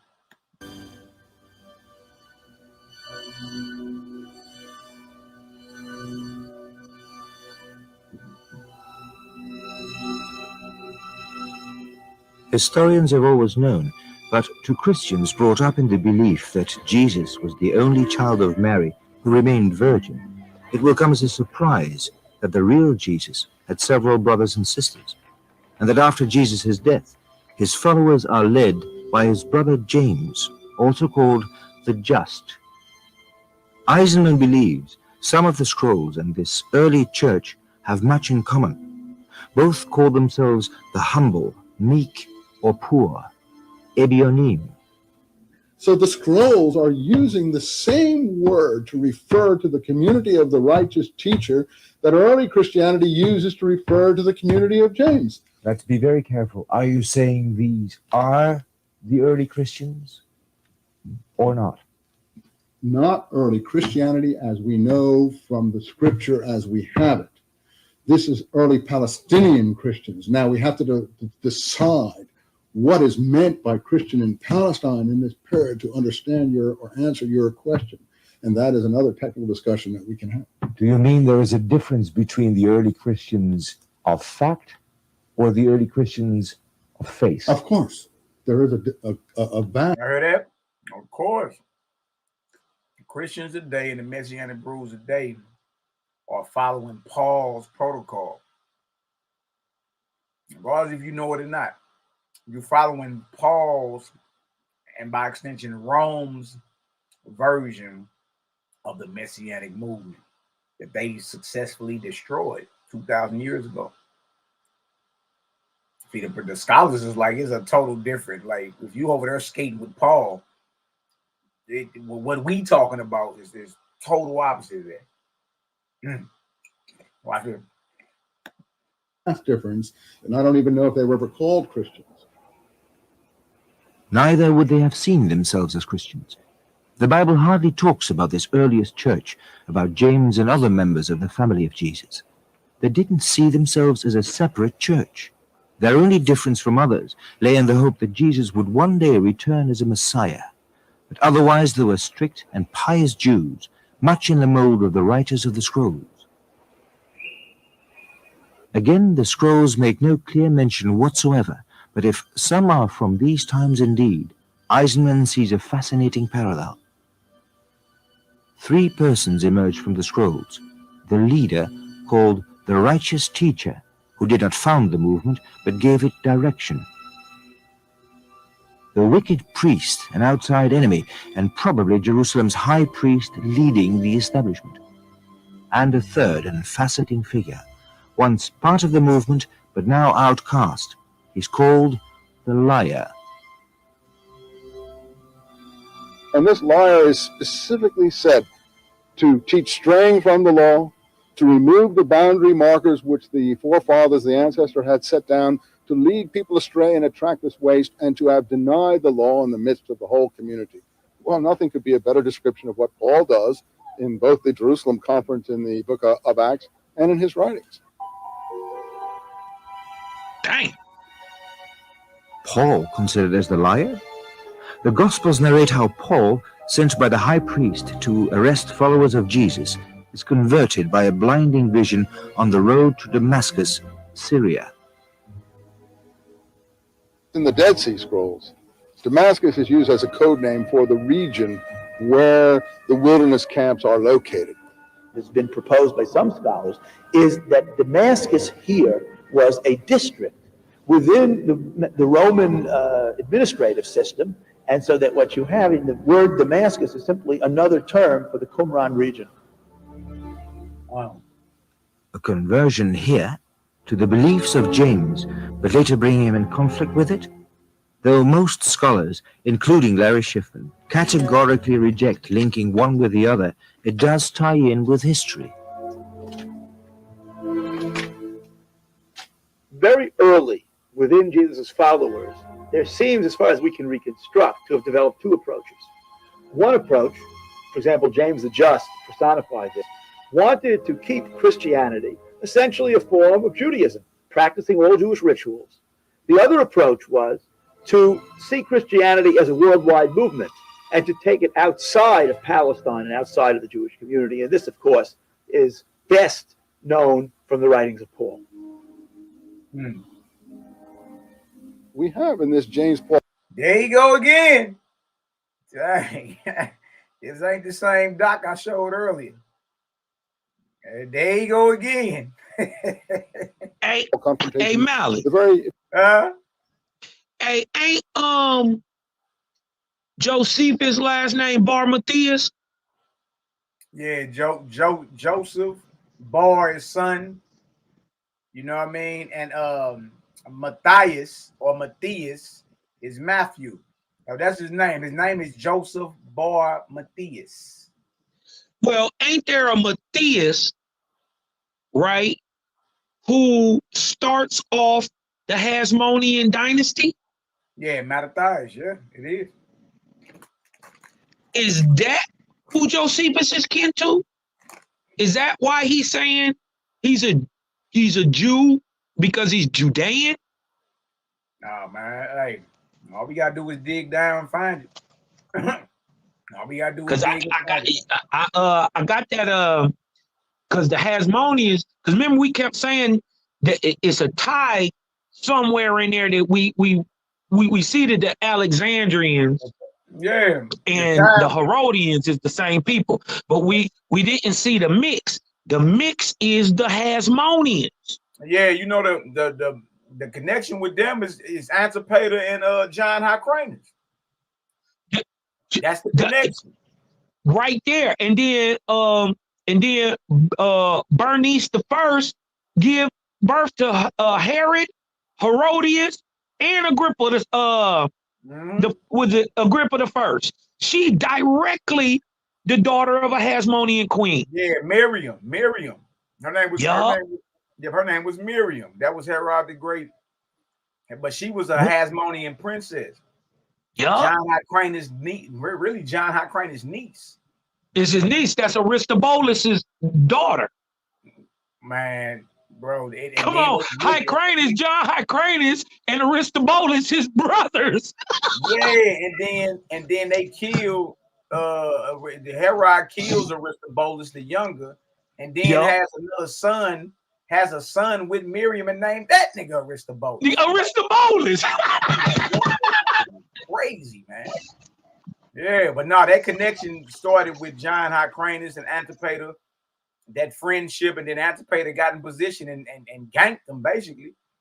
You know what I mean? And then allowed the Roman Senate to make the final decision. And of course, they're going to roll with their people. You know what I mean? And that's how that happened. But no, the Herodians that definitely have Hasmonean blood in them. Definitely. Crazy. That's crazy. There's no getting around it. Miriam married Herod the Great. Now, if you look back in the back chat, you did what I'm talking about. In the debate chat, I put up the genealogy of the Hasmoneans and the Herodians, and all the way down. You did what I'm talking about, so that might be something you want to look at too. Yeah. Yeah, bro. I'm real familiar with it. And all that, but the Herodians definitely have Hasmonean ties and connections. Absolutely. What I found out is that Antipas, the father of Antipater, was made a Hasmonean in 100 BC. This before Antipater. He's in the Apocrypha. Antipas. Come on, he worked with the Hasmoneans. Man, he's in the Apocrypha. Wow. Yeah, they in the Apocrypha. Cleopatra and they're all that. All them in there. Oh, Yeah. because there's a Herodian Cleopatra. No, there's a Hasmonean Cleopatra. Wow. It's all connected. All connected, bro. They the same family. It's not a coinky thing, bro. That's how them families got down back then. They married into each other.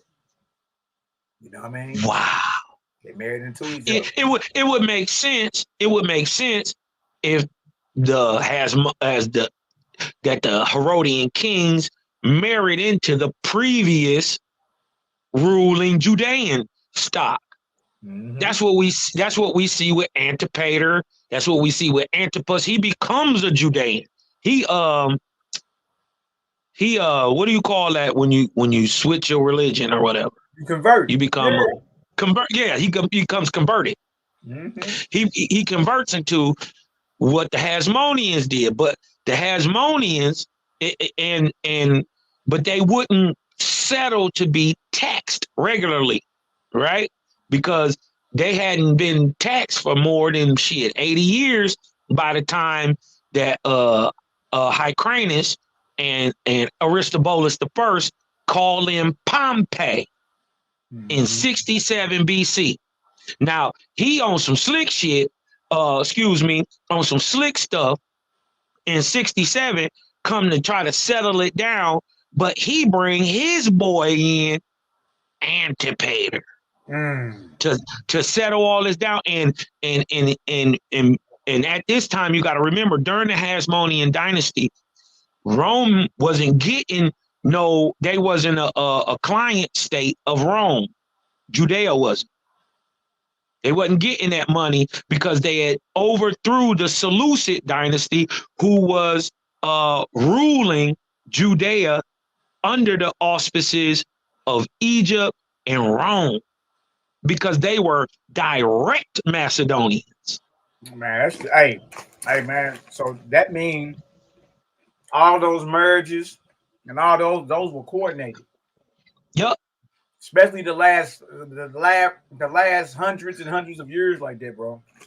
You know what I mean? Yeah, from Ptolemy on down. Really from Alexander on down. Yeah, because you even got Constantine the Great claiming to be a Flavian. Yeah. And we connect the Flavians back to the Ptolemies and all that. So it's like, bro, man, look, people better come on, man. That's all I'm saying. Listen, it's gonna be ugly.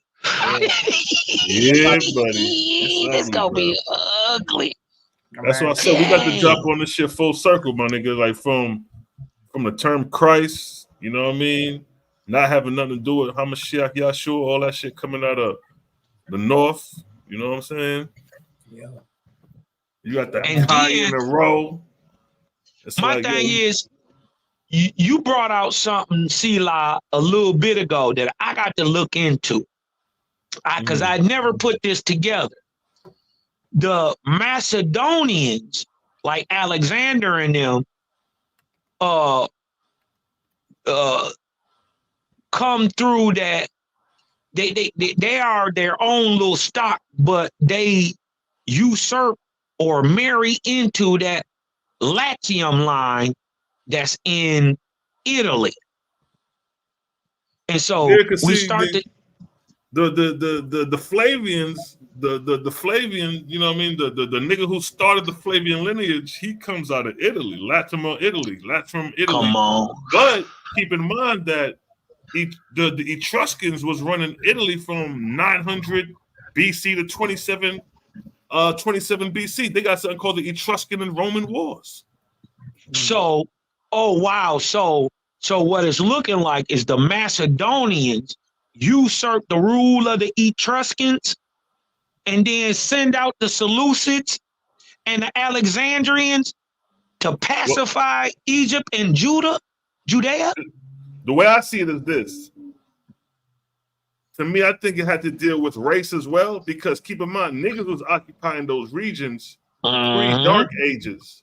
After the Dark Age, after Balaam Ashtaroth destroyed Troy, destroyed Mycenae, which was indigenous people, It's after the Dark Ages when you see the rise of the Europeans as we know them today. They came out of the Dark Age. So these niggas just sprang up out of nowhere. But you know, according to the Dark Age, you know, of course they had remnants that survived. But that's when you see the Macedonians come in. They the first niggas right, come in. Because they're not ruling on the throne in Rome and Latium. They not ruling at first. Yeah, the Macedonians, they don't start ruling. Actually, the Macedonians and the Romans the Roman Republic was ruling simultaneously with the Etruscan. When you had the 7 kings, you had the Roman 7 kings from 750 BC to 509 BC. Then after that, the rising of the Roman Republic came.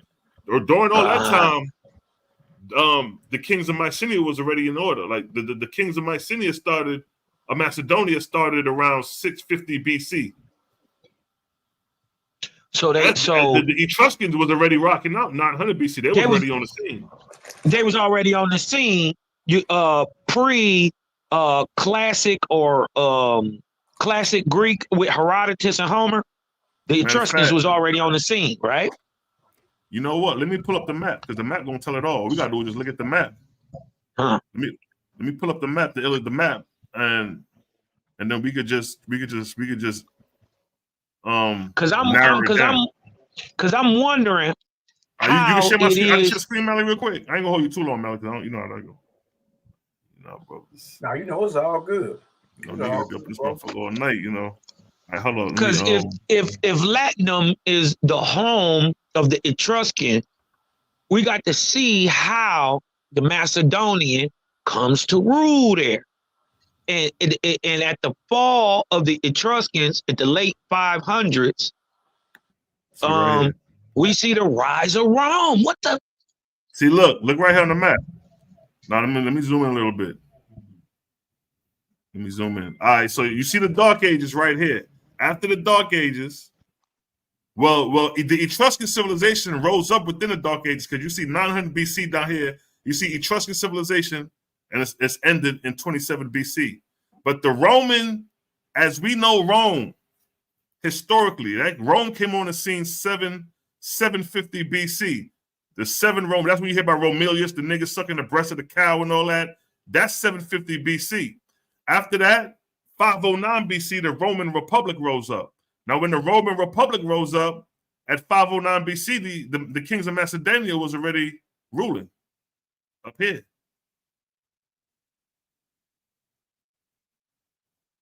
See that? So you had archaic Greek, you had the Roman kings, you had the kings of Mesopotamia, the Ptolemaic dynasty, and then the Etruscans, the last of the niggas, coming from out of Italy. And then, you know, you coming down to where we were talking about with the rise of Rome. Now, keep in mind, with that, the Ptolemaic dynasty ended with the assassination of Caesarion. And then Julius Caesar got assassinated. So now you have, it's an open market. Rome took that shit over. Rome took over and became the seat after the Ptolemaic rulership under the Augustus. So after the death of Caesarion, we see Augustus take the throne. Right? Take the throne. We see the Herodian dynasty come into power because the Herodian dynasty started 47 BC. That's when goddamn Caesarion got killed. Wow. That's when Julius Caesar got killed. All of them got killed around this same time period within the 430s BC. And then we see the rise of the Herodians. We see the rise of the Roman Empire. Now, keep in mind, Julius Caesar Antipater helped Julius Caesar, you know what I mean, fight the Alexandrian Wars and all that stuff. So it shows you what's going on within that time period. It's a fight of rulership, and it's the ending of a dynasty and the beginning of a new one. As you see, it's the ending of the Ptolemaic dynasty. It's the ending of the kings of Mycenae, 168 BC. But then at the same time, it's the rise of the Roman Empire. It's the rise of the Herodians. You know what I'm saying? And then we get goddamn Paul right here. This is Paul. Paul is coming out of the ashes of all this shit going on. Wow. And he's under. Now look at Paul. Look at the Herodian dynasty from 47 BC to 100 AD. Look where Paul fit in there, right in the middle of the shambles. Right in the So middle. Paul would have been aware of the writings of Philo. Like what you say, Melody. They contemporary around the same time. Absolutely. Wow. Not only Paul, but Paul, Philo, and Josephus. Mm-hmm. And then look where I ain't put it on here, but 70 AD was the war, when Titus took Jerusalem. That shit crazy, yo. Man, that timeline is dope. That's I'm crazy. gonna do another timeline with the rulers. Now I think that's dope. I think you should just add it in there. You know what I mean? Add what else ever else you need in there, man. That's a dope chart. I put it in the I think I put it in the I gotta email it to you. I think I emailed it to you. But look where it starts with though. It starts with the Minoans and the Mycenaeans. These are two indigenous nations. There's some Europeans in Mycenae, don't get me wrong, but you see a lot of niggas out there. And Nazi had dreadlock niggas out there, you see too. And these were the niggas that came out of what? The Egyptian and Mesopotamian wars, which caused the great migration in the Northwest in 2300 BC. Now, keep in mind, you remember when I looked up the oldest depiction of Saul, the oldest mention of Saul, it came up to 2300 BC. Right, with the pyramid text, right? Correct. Okay. But your boy tried to use that candlestick lighter, which is like, come on now. We talking about real body evidence, you know what I'm saying? Yeah, and then he tried to he tried to conflate that was Osiris in 3000, but I showed that incense burner is actually Baal. See, right? That's from the Rosh Hashanah. You dig what I'm talking about? Which comes from a library that was found much later, but it's already attested to that it was written in Akkadian 2350 BC, same exact time. Now and then once you find out that you asked me when Lord Monk did, was he start Christ? Look when he came to Constantine in 450 BC, he was the Holy Ghost. Say it again. When Lord Monk came to not Constantine, when Lord Monk came to Ezra in 450 BC, he was proclaimed as the Holy Ghost at that time. Yeah. And by the time he gets to the Septuagint, we already see the Kai-Rho on the crosses under the Ptolemies. Now he's inspiring the Ptolemies to translate it from the English to the Greek Septuagint. All this is under Lord Monk's rulership because that's his book. Yeah. He's the author of the Old Testament and the New Testament. And the Septuagint. Yeah, that's what I'm saying. Exactly. The Septuagint. So Lord Monk got a hand in this thing, man. He got a hand. He that's why I said all hands is pointing to him influencing Paul. Yeah, man. I mean, it's the same thing that happened with Constantine. Why wouldn't it be? Right. Why exactly. It's the same exact thing. Wait a minute. Am I mistaken? Or didn't Ptolemy have a vision too? Who said it again? Ptolemy. I said, didn't Ptolemy have a vision too? I'm not sure. I want to say, I'm gonna go look that up, but I believe I read in the story of Ptolemy Soter, the first, that he had a vision, and it was from that to why he got the so-called 72 Hebrew scribes, and they transcribed the Hebrew text to Greek. I want to say, if I'm not mistaken, I'm trying to remember that Soter had a vision too, and that's why he took the name Savior. Well, look, man, if you find that, go ahead and pull that on up. That's crazy. I said, I got that. I'm sure I got that somewhere, Sila, and I'm And I send it to you. All right, so here goes Ptolemy the Isoter. Now you remember, Cosmo, we were talking about the Cilician king, the very first Cilician king. His son named himself Isoter as well, but he wasn't even a Ptolemy. When we was talking earlier, but here goes Ptolemy. Look, he's a Macedonian. You know what I mean? And he's responsible. Now, here's the question: how did Ptolemy get the title Savior? After naming himself king, Ptolemy first concern was the continuing war with Antigonus, which was now focused on the island of Rhodes. In 304, Ptolemy aided the inhabitants of Rhodes against Antigonus and was accorded the divine title Savior. So he got the title based off assisting Antigonus in war, the same way Antipater assisted Caesar, and Caesar granted him free citizenship and paying no taxes.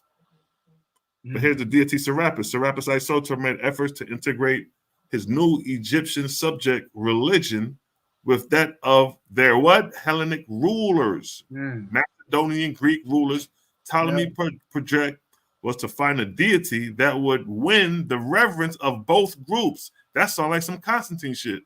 Alike, despite the curses the Egyptian priests had chanted against the gods of the previous foreign rulers, like Set, who had lauded by the Hyksos. The common assertion that Ptolemy created the deity is derived from sources which describe him erecting a statue of Serapis in Alexandria. And then you got Serapis. I was saying that earlier. I'm like, you dealing with people that create gods. Right. You know what I mean? Like, coming back to what Cosmo was talking about the bull, you know what I mean? The bull is the symbol of enforcement. So you got the bull Apis, and then you got Osiris. So technically, we're dealing with Osiris. Wow. Osiris the Savior. Serapis is a Greco-Egyptian god, synecretic deity derived from the worship of the Egyptian Osiris and Apis. Serapis was extensively popularized in the 3rd century BC on the orders of the Greek pharaoh Ptolemy I Savior, Isoter, as means to unify the Greek and Egyptian subject of the Ptolemaic kingdom. So he doing the same thing Constantine did. Constantine, I was just saying, finna say that. That's the same thing Constantine did, bro. And then after that, after he unifies under this deity, the Savior, they keep in mind, they made temples to Serapis called Serapeums, where they go into temples and worship the Savior. So his son, Ptolemy II Philadelphus, what he does, he gives you the Septuagint. The Septuagint is the earliest what? Greek text translated from the Hebrew Bible, which would be the Tanakh, which would be the Ezra Bible from the original Hebrew. The full Greek title derived from the story recorded in the letter of Artisius to Philocrat, that the laws of the Jews were translated into Greek language at the request of Ptolemy. And this is the letter from this dude right here. In detail works relate how the king of Egypt, presumably Ptolemy II, is urged by his chief librarian, Demetrios of Philero. How do you pronounce that? So he's a nigga that encouraged Ptolemy II to get the translation. He says to have the Hebrews laws translated into Greek, so add the knowledge of the Hebrew to the vast collection of books the empire had already collected. Could you imagine the information these niggas had, bro? Outside of now getting the Septuagint? Yeah, man. So basically, for the most part, shoot, that's how you got this. Right there. Hold on, read that. Hold on. Oh, read that right. Go right there. To have the Hebrew law, right there. All right, cool. I thought I was burning you out and shit. All right. Let me I read it. To have the Hebrew law translated into Greek, and so add the knowledge of the Hebrews to the vast collection of books the empire had already collected. The king responds favorably, including giving freedom to Jews who had been taken into captivity by his predecessors. Sound like some Cyrus type shit, That's right? The case in point. Yeah, man. And Cyrus was a savior. That's crazy. Or Mashiach, like my anointed. And sending lavish gifts, which are described in great detail, to the temple in Jerusalem, along with his envoys. The high priest chooses exactly 6 men from each of the 12 tribes, given 72 in all, He gives a long sermon in praise of the law. When the translators arrive in Alexandria, the king weeps for joy and for the next 7 days puts philosophical questions to the translators. The wise answers to which are related in full. The 72 translators then complete their task in exactly 72 days. Wow.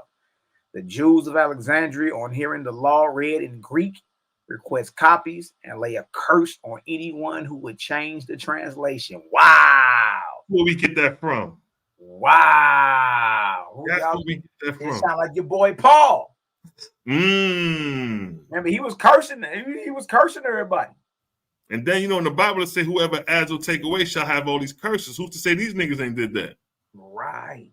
They saying shit. This right here is what it is. It says, on hearing the law read in Greek, request copies and lay a curse on anyone who would change the translation. The king then rewards the translators lavishly, just like Josephus got hooked up. They return home. Elements of this narrative are retold in the Babylonian Talmud and Tractate Megillah. Wow. Look at that. Wow. And all this is under the reign of the Ptolemies. So now the Ptolemies got the Hebrew text. And then where Mattress Back Bernice at? Hold on. Yeah, her predecessor. There she go right there. That's Mattress Back Bernice the third. She was queen of Egypt for a year. She sat on the throne for 1 year. Mattress Back. Wow, bro. And then, of course, you got Julius Caesar and Cleopatra, the ending of her reign right here. See what? His assassination. Julius Caesar was a Roman general and a statesman, a member of the first how you pronounce that? Triumvirate? Yeah, something like that. Okay, I know you'd be pretty good with the words. Caesar led the Roman armies in the Gallic Wars before defeating his political rival Pompey in a civil war. Subsequently became dictator from 49 BC until his assassination in 44 BC. See that? All this is the same time around the Roman Empire coming on the scene. All right. He played a critical role in the events that led to the demise of the Roman Republic. See that? And when we come back to this map, I ain't got it up, but when we come back to the map, he said he's responsible for the demise of the Roman Republic. After the Roman Republic came the Roman Empire. As it states right there, actually. And then we have Caesarion. This is the nigga who Octavian got rid of. This is Little Caesar right here. That's Julius Caesar's son, huh? Julius Caesar, yeah, exactly. This is Julius Caesar's son. They say allegedly, but this is his son. A couple sources say it. He says, look, was the last pharaoh of Ptolemy, of the Ptolemaic Egypt. See that? And then I'm going to read the highlights. Until his death was ordered by Octavian, who would become the first emperor of Rome as Augustus. So here you see the ending of the Ptolemaic ruler and the rise of the Roman Empire. Caesar was he was the biological son of he was the son of Julius Caesar. No, go ahead, okay. That was basically that. And then you got Augustus right there. In the book, Tiberius. Go ahead. In the book, give Caesar unto Caesar. In that book, I just posted in the back earlier that it was Ptolemy who went back into Babylon and moved the Jews back to places like Macedonia, back to places like Turkey, and into the western regions. Ptolemy did that. So they always say that there's no information about when they got back, but the crazy part is they were in Babylon all the way to the time of Ptolemy II, before he brought those quote unquote Jews up out of Babylon. He did that. and that's in the 200s. They had been there since the time of Nebuchadnezzar. Right. You know what I mean? Proof, So and this is proof right here that Zeus, being Baal, is the storm god. Because when you look at the Luwians, that's crazy. They had some people called the Luwians in history. The Luwians, storm god, Tarhun's in the National Museum at Alpo, but then Baal is the same title, rider of clouds, most active during storms. He was the god of thunderstorms, and that's the same position as Zeus. And look at the position of the deity, same thing. So Baal, man, that nigga was a cold-blooded nigga. They go side by side.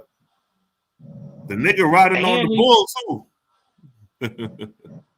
And y'all got to remember, Baal was set, not only Horus, but he was also set in Egypt.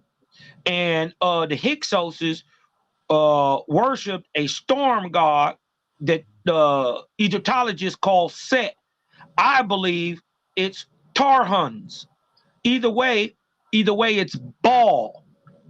It's just funny that after the Hyksos expulsion, we find the Luwians just pop up on the scene in Anatolia out of nowhere with a whole language and a whole society already ready to go pre-Hittite.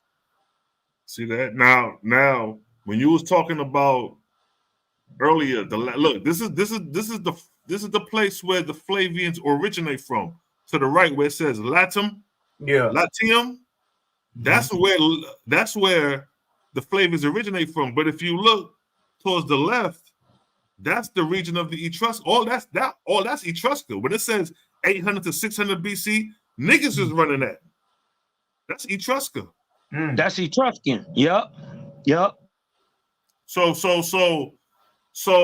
the forefathers of the Flavians is the Etruscans, based off the region they from. Wow. That's what they always tell you. Niggas? That's what they say. Sicilians and Italians is niggas. Listen, they some light-skinned niggas. they just half and half. They mixed up. See that? This is just the Etruscans right here. That boy so they would be got them dots on deck, baby. Oh yeah. So they would be similar to modern day. They would look similar. The early Macedonians and late Etruscans would look like light-skinned black folks, like mixed folks. Look how he look. Look how the brother look.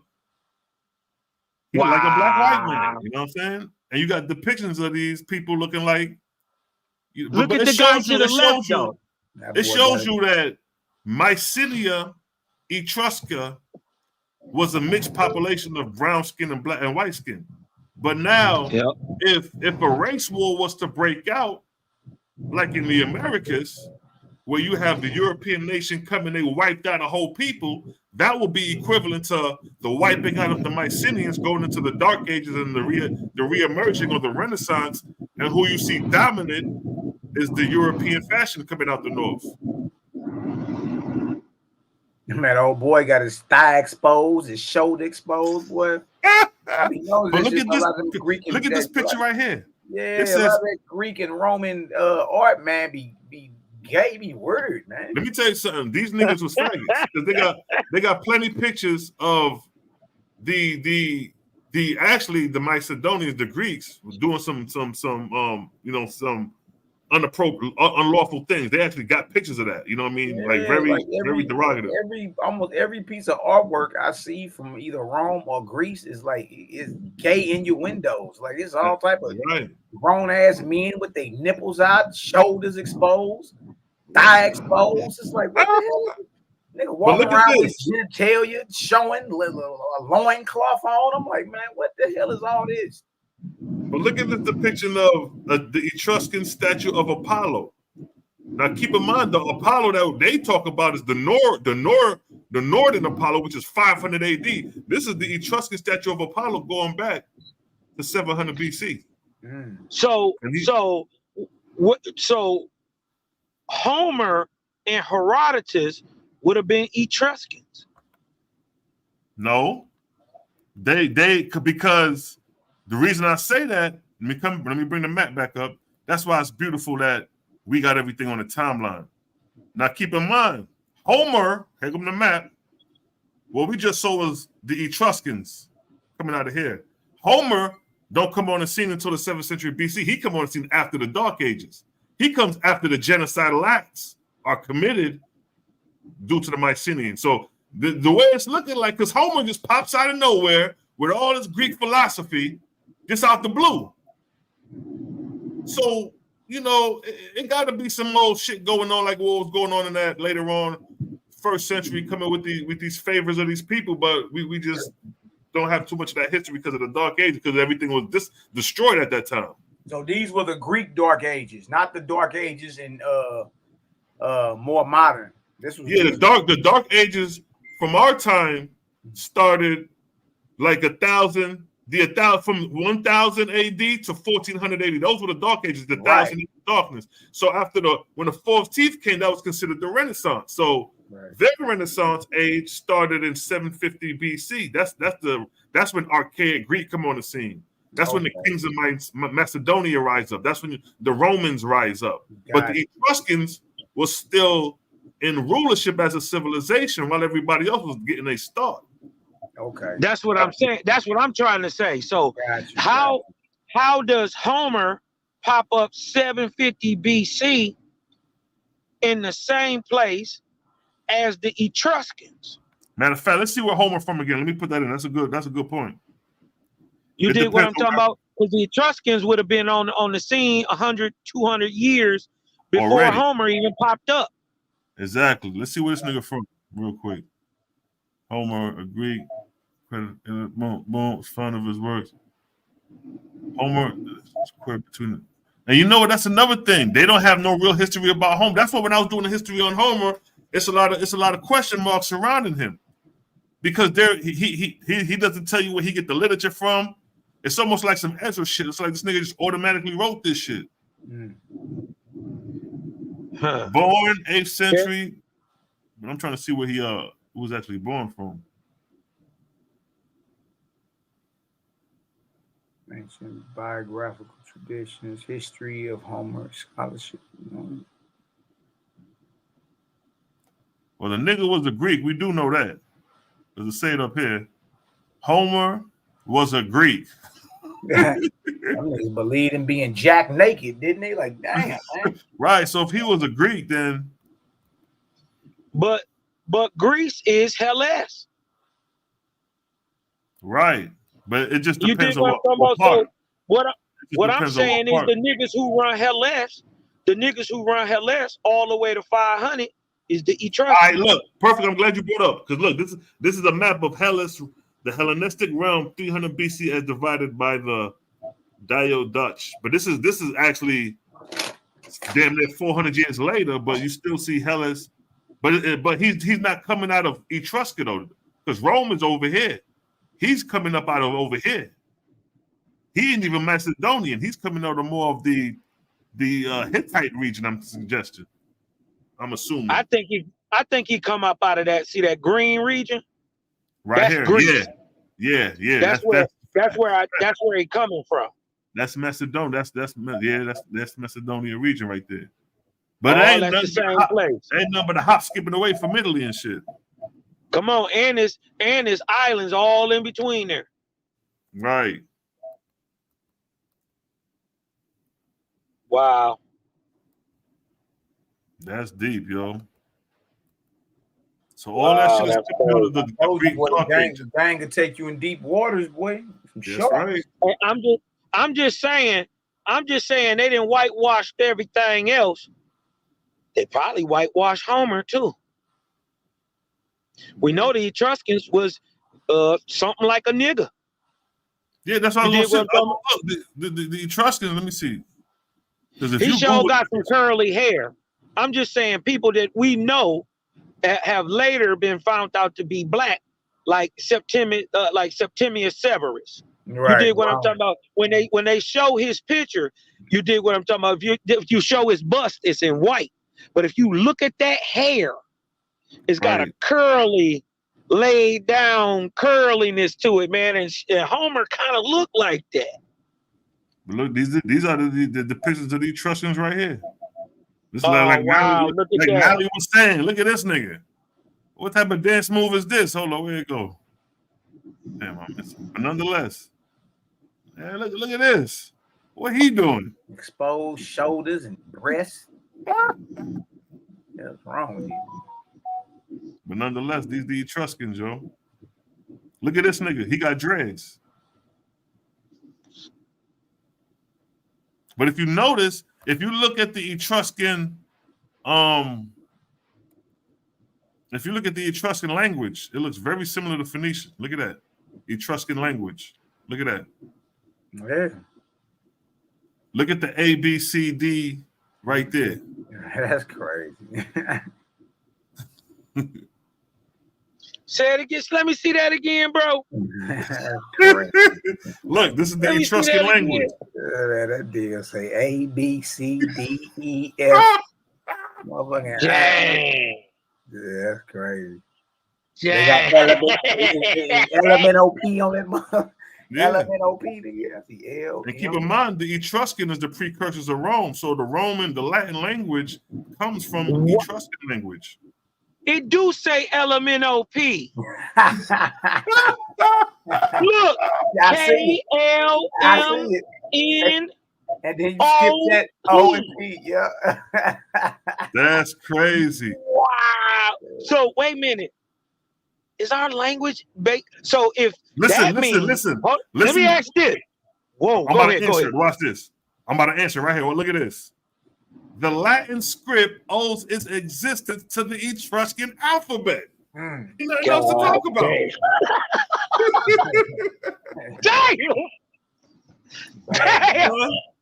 The Etruscan alphabet employs a Euboean variant of the Greek alphabet using the digamma, and was all probability transmitted through whatever that say. But nonetheless, this is the highlight. The Latin script owes its existence to the because we think it's Greek Latin. No, it's Phoenician, Greek, Etruscan Latin, according to you know what I mean. If you're gonna deal with order. Yeah, man. Yeah, old, and the Greek alphabet, you know, script. And the Greek alphabet, you know, comes from the Phoenician. They'd already admit that. Now, keep in mind, all this is coming after the Dark Ages, because we're talking about Etruscan now. So you see the Etruscan language with a similar variant of Phoenician, but it is owed to the Latins where they got the shit from. The Latins got it from these niggas. Man, the Greek Dark Ages line up exactly with Esper. Look at that. So we got to do some home. Even the Roman numerals come from the Etruscans. Well, do they get it from the Mycenaeans though? Nah, because when you look at the Mycenaean language coming back up, this is Mycenaean right here. B. Right, linear B is petroglyphic. It's Phoenician. It's Phoenician. Damn. Right. So it may, but between the time, because look, it died out 1200 BC. You're talking 300 years. Yeah, later. You know what I'm saying? And this is so this is the original Greek script right here. The real right here. And that's another alphabet you got to check out, the Euboean alphabet. Look at this. This is pre Dark Age Greek. Man, don't that look like the Hebrew mem right there? Don't that look Hebraic Phoenician? Phoenician in there. Yeah, you see it. Definitely Phoenician in there. I see it. Canaanite Hebrew. Yeah. Yeah. This is 8th century BC. Wow. The Ge'ez Phoenician script, 10th century BC. So, okay, the Dark Ages from 1050 to 750 BC. Homer comes on the scene, 7th century BC. It says the following collapse, there was fewer smaller settlements suggesting widespread famine and depopulation. in the Greek linear B script used by Mycenaean bureaucrats to write the Greek language ceased to be used, and the Greek alphabet did not develop until the beginning of the Archaic Greek. Beginning of Archaic Greek is right here, 7th century BC. Yep. So we talking way over here. That linear A and linear B is used, and it died out 1200 BC. So like the same way how Ezra said that there was no written record because the laws were burnt, likewise with the Dark Ages, the records was destroyed and they had to be revised. And the revising of the alphabet came through the Phoenician because that's where the Greeks got the alphabet from. Crazy. That's the fall of Escra and also the collapse of the Bronze Age. All at the same time. All at the same damn time. And they talking about famines, they talking about droughts, they talking about disease, they talking about volcanoes, and they also talking about earthquakes. Right. All these things all happening at the same time. And then we got to remember all the major cities disappear. Hey, that's wild, man. I ain't know too much about the Greek Dark Ages to not. That's wild, man. Yeah, you'd be surprised, man. Wow, bro. Listen, nothing in Greece come out before Homer. Now look at this. Nothing. Look at the date on this. This is 550 BC. This is the time of the Exodus. This is the time when God would have told Moses to write on stone, and we have a Cypro-Minoan script on stone, undecipherable. This script is undecipherable.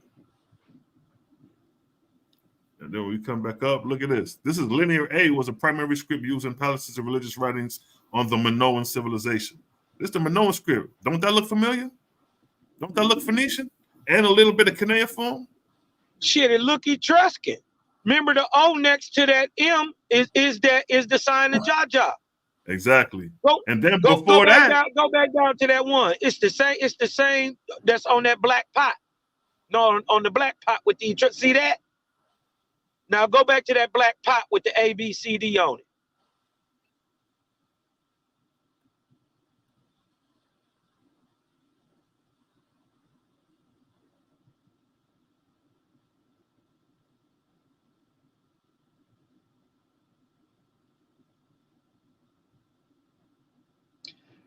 Same shit. Blow it up. You see it. Look, see it? Yep, you see the semblance, yep. See the L, M, N, the box, and then look right next to it. That's the sign of YAH'KI right there, the O. So the Etruscan is somewhat of an amalgamation or a modification of the linear A, linear B language at that time before it died out. That backs up what OSP says, that Phoenician is the last or the first of the fully man-made languages, in that every language after descends from Phoenician. Look at linear A. Look at this script. Now look at this script, right? Now look at the cuneiform script. This is King Sargon's name, 2300 BC. And then you see linear A, 1800 to 1450 BC. Now keep in mind, I told you there was a migration from Mesopotamia into these regions due to the persecution of Sargon and his son Naram-Sin, and due to the persecution of Pepe II. So they would have created this migration. They would have took what they would have took with them, their language and their culture. So you see the semblance of the cuneiform script coming out of Manoah. Go back down again, bro. Let me see it one more time. And then it looks like the Panic of Japheth. That's what I'm saying. Now that's what I'm saying. It looked like Hasmonean. That's exactly what it looked like. In a return, that'll make the goddamn cuneiform like a modification of the Panic language. But we know that the Sumerian is a modification of the Panic language, because it's 1/3 of the Phoenician. Right. Look at this. See, they don't understand that Phoenician is Vedic or Shemitic, it's Japhetic, and it's got Hamitic roots in it too. You dig what I'm talking about? But it's that ancient Persian language, that Phoenician. This is a depiction of Minoans, 450 BC. Ain't these niggas look just like Egyptians? And the nigga who drew it looked like they came out of Egypt. That like some shit straight off the hieroglyphs. But that's coming off the island of Crete. What if they Phoenicians? Over here stacked with this information, boy. I'm trying to tell you. And these are the Phoenicians right here coming into Egypt 2000 BC. These look like the goddamn Etruscans. Look at the beard. Look at the beard. Now watch the Etruscans. Look at this dude. Look at his features to a degree compared to the Asiatic features. It's the same people. The same goddamn people. So basically, they just niggas of the East. They not the African, but they the nigga. You said it. You said those are the Persians. Those are the Persians of over there, and they just migrated in. That should make sense, boy. That chart right there is top level. Yeah, that's fire. Lining everything up in there, like bang. Look at her. Yeah, man. That's top level. Good talk. Yes, sir. Oh boy. That's crazy. Let me get back to showing this whatchamacallit. I'm gonna show Yeah. Go ahead. Hey, right on for that though, man. That information, boy, be hitting like steel, boy. You see, we got all that shit already prepared to go whenever, you know what I mean? Yeah, man. It's crazy how they show the connection though. You dig what I'm talking about? It show the connection. It's like a line that flow through it all. It's crazy. Yeah, man. The connection is where it starts. When you see that connection, then you can't unsee it. Like, man, what the hell is this? I'm finna push play. Check this out. Epitome of what Qumran is talking about. The letter of James, he speaks of, if you break one small point of the law, you're guilty of breaking it all. Therefore, be a keeper, not a breaker. Be a doer. All words we get in the Qumran vocabulary. James is totally representative of the Qumran school of thinking. Commitment to the laws of the country, to the independence of the country, resistance to foreign rule, resistance to foreign sacrifice in the temple, resistance to anything foreign. Paul is the very opposite. And Paul's way. Paul, the very opposite. Paul's way leads to the Gentile mission, speaking in tongues. Paul says that we are all equal in Christ Jesus. We're all one in Christ Jesus. Paul represents Hellenistic cosmopolitanism. Paul has come several years after the death of Jesus from distant Tarsus, from the world of Greeks and Romans. He is from good family, and maybe even distantly related to Herodians, devils incarnate for pious Jews. He doesn't resent the Romans. On the contrary, he is even a citizen of Rome and protected by its power.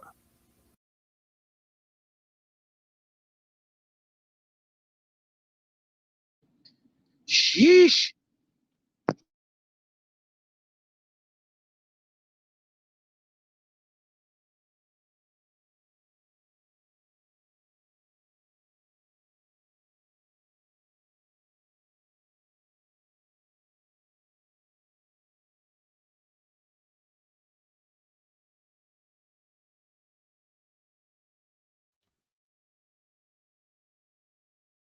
Yo, y'all still there?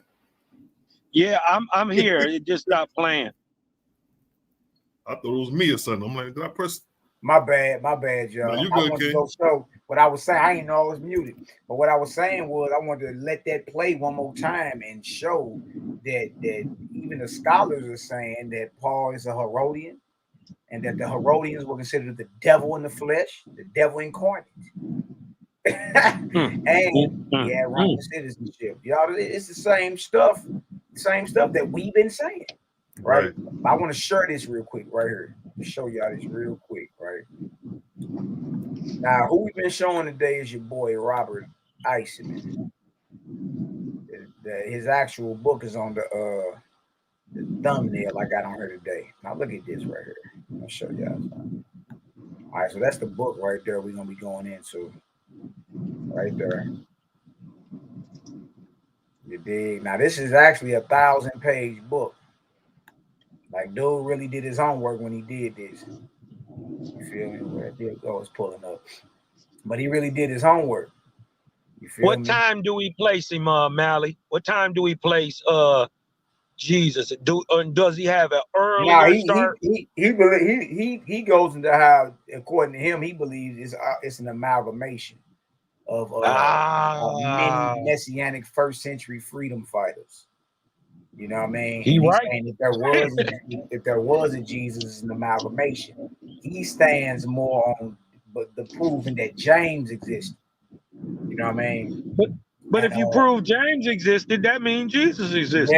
Yeah. No doubt. But his whole stance is the way we have Jesus handed to us in the literature is polar opposite to what he really would have been anyway. You know what I mean? So that's his understanding. And dude, hard body. He getting long in the tooth now. He about in his 80s. You know what I mean?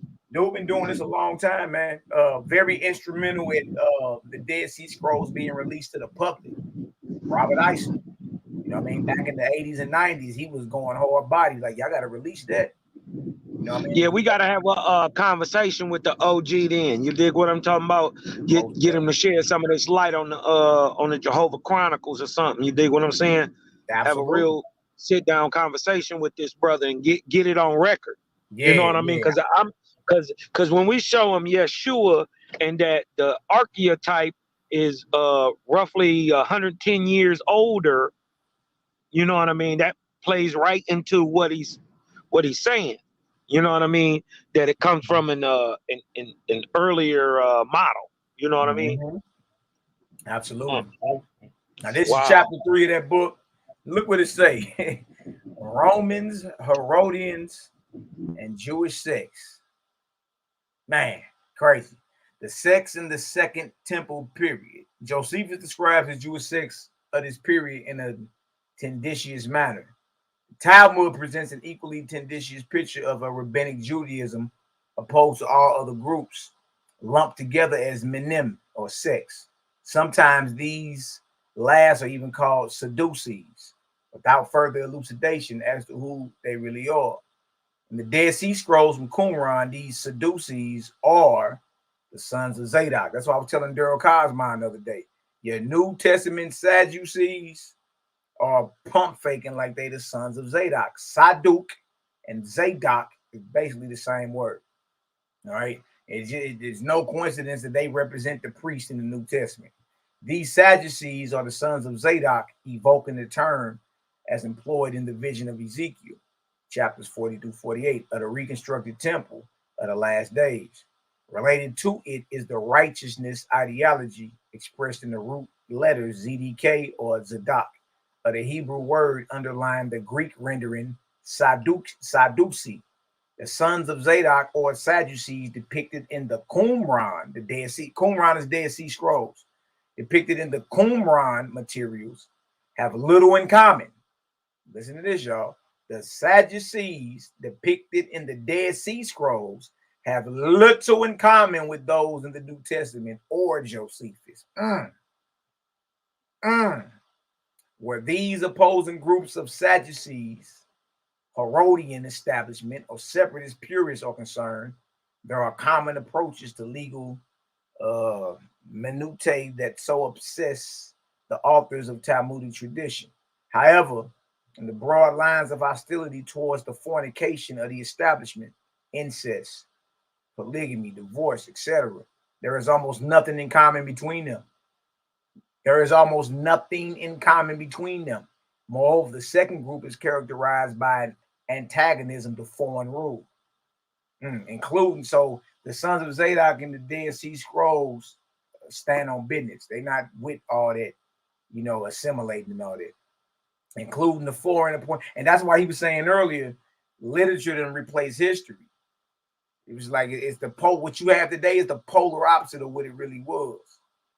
All right, it says antagonism to foreign rule including foreign appointed kings, foreign appointed high priests, and foreign gifts and sacrifices in the temple, which does not characterize the first group at all. So he like, no, the sons of Zadok in the Dead Sea Scrolls was against all that Roman establishment. The priest was really with it. Like, they was really with it. You know what I mean? Now look at this right here.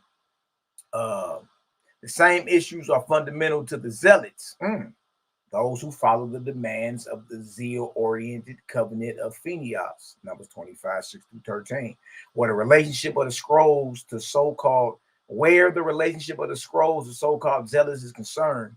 It's interesting to point out that Phinehas, portrayed in Numbers as functioning in the wilderness at the time of Moses, is accorded the high priestly covenant in perpetuity.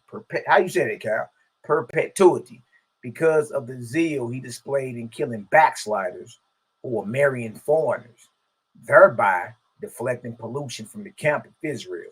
First Maccabees 2:26 raises this covenant on behalf of Judah Maccabee's father, Mattathias. Cal, you just brought him up. And presumably all of his descendants succeeding to him. But this Phinehas, who was Aaron's grandson, was also the high priestly ancestor of the Zadok of David's time. I didn't know that. An important connection between the Zealot and Zadokite ideologies. This idea of pollution in the camp of Israel in the wilderness is related to the issue of mixing with foreigners, has important ramifications in the Dead Sea Scrolls, Qumran documents, and is the focus of the Zealot ethos. Sadducees, Essenes, and Zealots. Trip about this. The group called Essenes also have much in common with Qumran, Dead Sea Scroll Sadducees or priests, not to mention with the so-called Zealots and Palestinian Christians following James. But as with opposition or purist Sadducees, they have nothing in common. The Essenes have nothing in common with establishment Sadducees of the Herodian period, as pictured in Josephus and the New Testament. So he like, hey, look, the real sons of Zadok, they against Rome. The real Essenes, they against Rome. The real Palestinian Messianics, they against Rome, led by James and all them. You feel me? So again, going into what he's saying is like, look, it's polar opposite. What you have today is literature. The history say something totally different. Look at this. There is an even better description of these Essenes, which includes several important points, linking them closely with James's followers in Palestine, in a work called The Refutation of All Heresies, attributed to Hippolytus, an early 3rd century church writer in Rome, 160 to 235.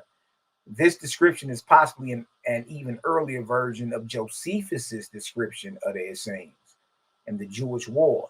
In it, zealots and their more extreme counterparts, the Sicarii, assassins, so styled because of the herb style dagger they concealed on their cloaks, are seen only as Essenes.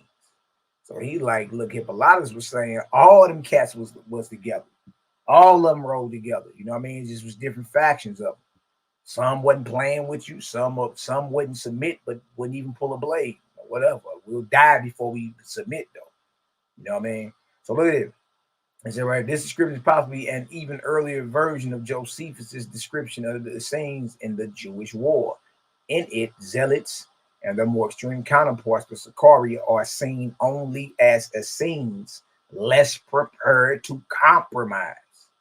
This clarifies the sectarian situation in Palestine considerably. So the sectarian meaning, you know, it's different sects out here. You got your Essenes, you got your Pharisees, Sadducees, you know what I mean? Robert Eisenman, like, look, if you really want to know what was going on, you got to get into them scrolls and really look at this thing through an historical lens and stop getting whooped and put to sleep with literature. Look at this. Look at this. I believe that's the next page. Should be. Just in case it ain't. I don't want to miss nothing. Just in case it ain't. All right, yeah, we just read that. This is the next page right here. Dang. Make sure that's page. What is that? 11. This should be. That's the next page. That's 14. 13. This should be 12. Yeah, this the next page. 12. Yep, this is right. All right, check this out. Check this out. At the end of the 4th century, Epiphanius, whose Panarion, I got both volumes of that. That's crazy. Whose Panarion has the greatest difficulty distinguishing Essenes from a group he calls the Jessenes, followers, according to him, of David's father Jesse or of Jesus himself. This is not surprising because even modern confusions relating to the term Essene or legion. Philo, there go your boy. There go your peoples.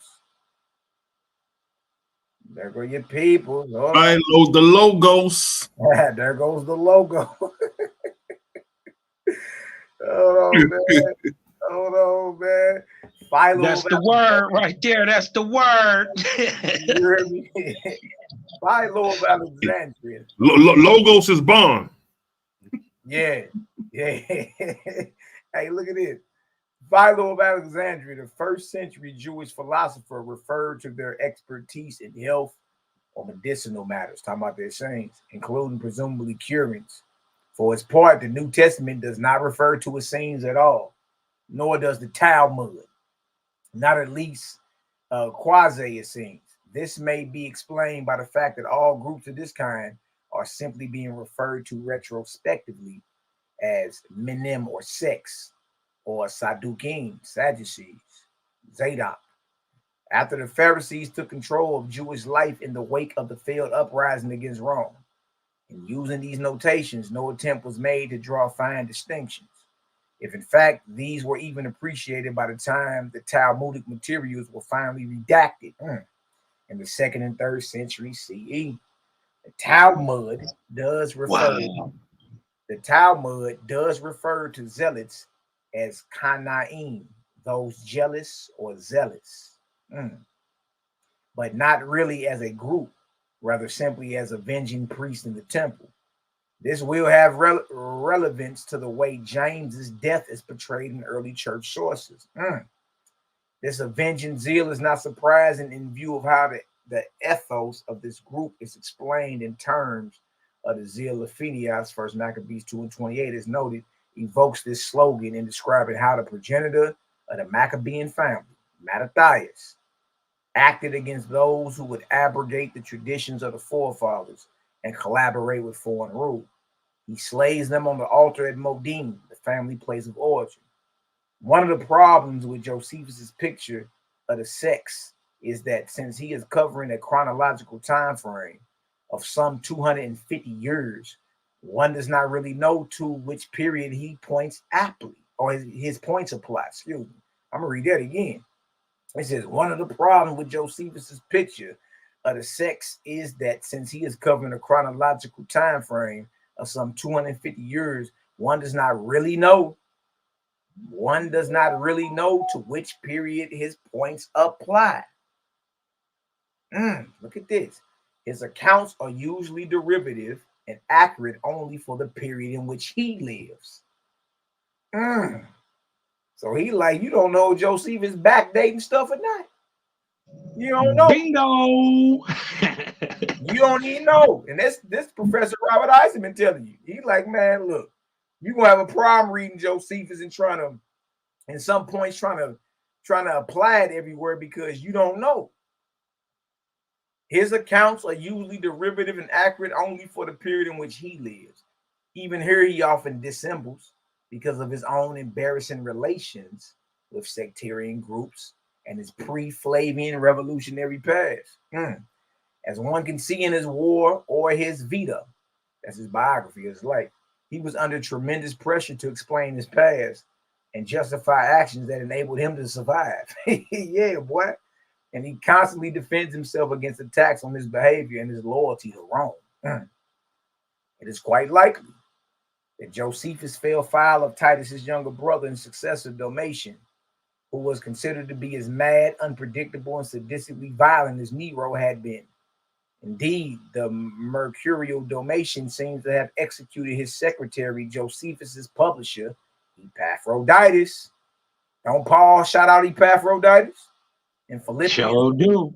In 24. Look at this. Who had been Nero's secretary and someone with whom Paul appears. There it is. Hold on. Indeed, the mercurial Domitian seems to have executed his secretary, Josephus's publisher, Epaphroditus, who had also been Nero's secretary, and someone with whom Paul appears to have been extremely intimate. In addition, This Epaphroditus, as is clear from Josephus's introductions, encouraged Josephus in all his works, particularly his Antiquities, which was published in 94 CE. Wow, 24 years after Jerusalem falls. Wow. Just a little before, think about this, just a little before both disappeared from the scene.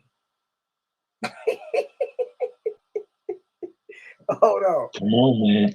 Hold on.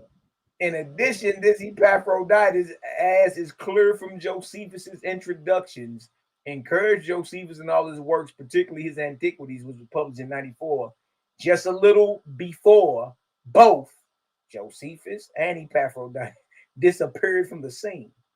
Look at it. Like Epaphroditus, Josephus just drops from sight around this time and may or may not have been executed in the course of Domitian's often brutal or sadistic reign. Trajan, 98 to 117, whose father had been commander of the 10th Legion in Palestine under Vespasian, and Titus, then proceeded to have his difficulties with messianic agitation and unrest, particularly in the eastern portions of his empire. Sectarian terminology thus tends to slide around a good deal, depending on who is doing the observing, what vocabulary he is employing, and what his own misunderstandings or prejudices might be. For instance, in his Vita, Josephus suddenly tells us about a wilderness sojourn he made during a trial he says he was conducting of all the sects. There he meets a teacher he calls Banus, not a name, but a title or a cognomen of some kind, probably having something to do with bathing, without telling us that this teacher is almost indistinguishable from Jewish Christians or Essenes, the group head in his list of Jewish sects. There is indeed a bewildering plethora of these groups. This diminishes only when one appreciates the verbal acrobatics involved, where subversive or threatening sects or a given writer's own embarrassing relations with them are concerned. In order to sort these various, here we go, these various groups, look at this, these various groups out, it is better simply to group them according to whether they supported the Roman Herodian establishment or opposed it. So he like, the best way is to, all right, draw the line down the middle and which side you on. That's what all he's saying. He said, man, it's just better just to look, either you pro-Roman or you're against the Romans. You're either pro-Roman or anti-Roman. You know what I mean? Because when you start looking at the history, you get real, like the rabbit hole gets crazy, man. So it is better simply to group them according to whether they supported the Roman Herodian establishment or opposed it.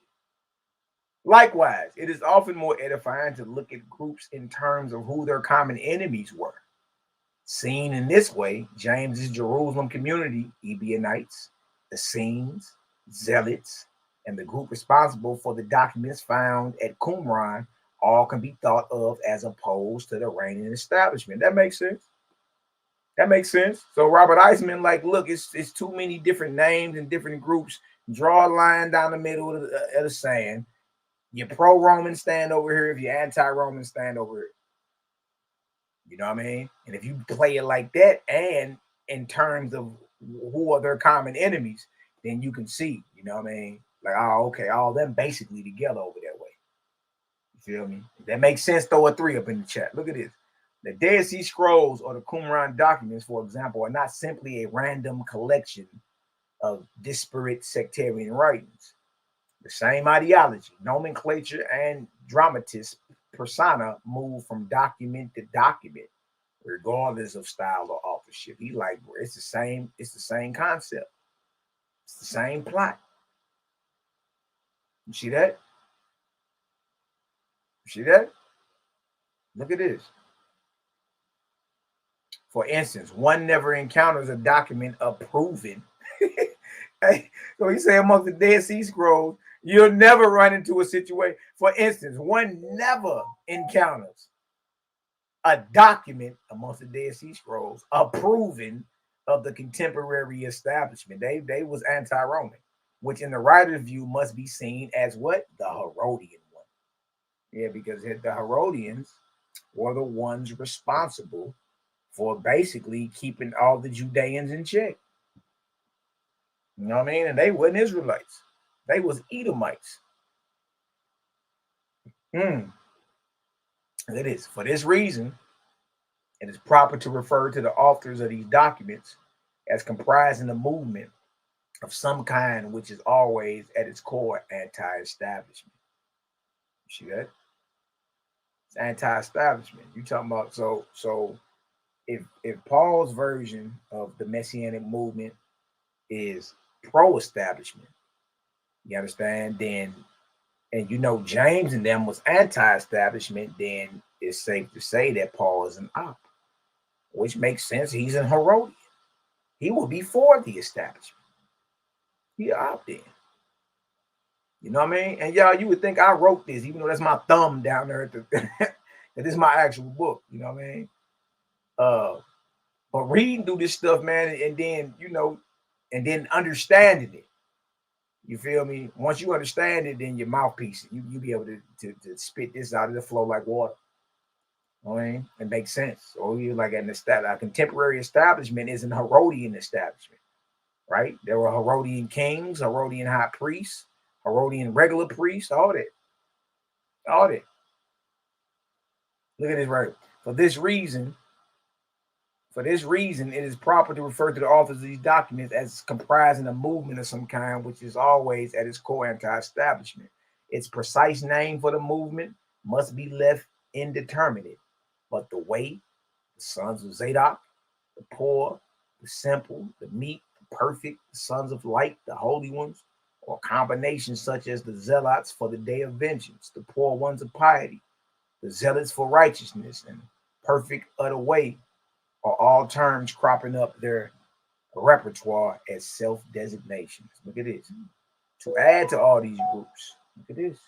To add to all these groups, one has the bewildering assortment referred to by church heresiologists of the 3rd to the 5th centuries, like Naassenes, Nazarenes, Sampsines, okay, or Sabaeans, and Elkosites, most located on the other side of the Jordan, extending on up to Syria and northern Iraq, and holding James's name in particular reference. Some like Ebionites in absolute awe. So he's like, look, these cats rock with James. You know what I mean? Straight rock with him. What a relationship of these groups to the Qumran documents, or for that matter, to the New Testament is concerned, their location across the Jordan in that Damascus region, so important to both, is particularly significant. All of these groups, too, can be considered as allied or related in some way. Nazarenes, Essenes, Ebionites, you know what I mean? Zealots, Sakari, like whatever you talking about. You feel me? They was anti-establishment. That's crazy, man. Look at this. It says right here. It says all of these groups too can be considered as allied or related in some way, all being anti-establishment and having common enemies. Where the 1st century CE is concerned, it is also useful to consider the opposition groups in terms of their various degrees of zeal, extending from the more pacifist to the more violent. This is how Hippolytus discusses his Essenes, who range by degrees to the most extreme Sakari, namely those Josephus describes as committing suicide on Masada in the last installment of the war against Rome. If one keeps one's eyes firmly fixed on support of or opposition to the Roman Herodian establishment, one will never go far astray. Those supporting this establishment can be described, echoing language found in the Dead Sea Scrolls, as seeking accommodation with foreigners. Boy, sellouts, man. Sellouts. You know what I mean? Straight sellouts, man. That's crazy. It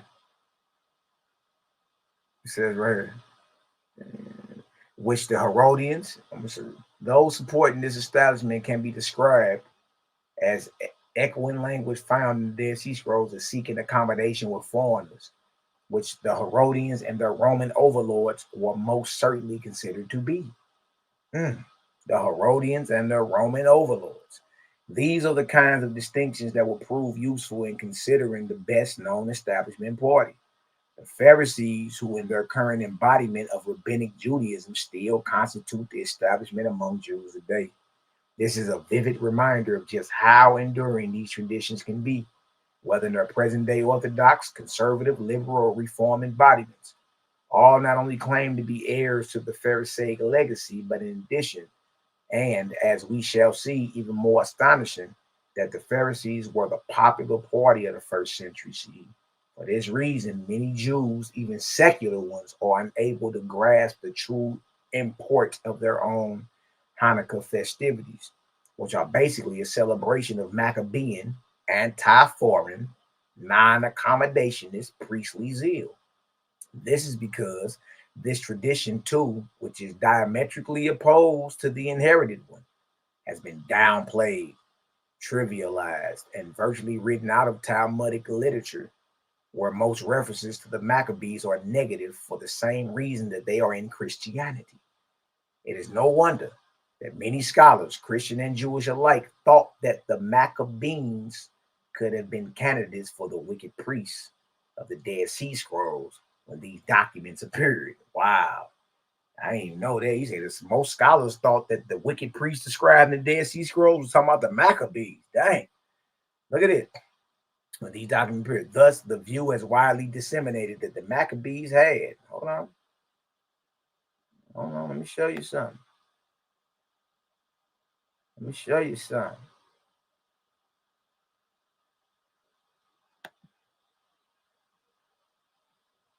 Pop up, man. What are you doing?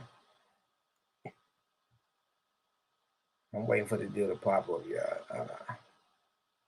This deal trip. I remember what we just saying. Going in right now, boy. Going in. Trying to get there. Go here. That the Maccabees had. Look at this. Look at it. It just came up. Waiting for this cursor to load up. There it go. That the Maccabees had. Hold on. Usurped the high priesthood from a previously more legitimate one. This was not only to misunderstand the essence of the Maccabean uprising, but the Qumran position with regard to such matters. So they made a mistake in thinking that the wicked priests in the Qumran Dead Sea literature is talking about the Maccabees. It's not. Watch this. Zealots, anti-nationalist Pharisees, and the messianic roots of the uprising. Ooh wee. Look at this right here.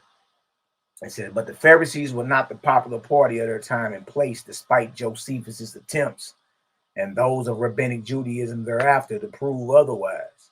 To clarify and highlight this, I have in my work generally redefined Pharisees as those seeking accommodation with foreigners. Like, y'all sellouts. Y'all looking to compromise.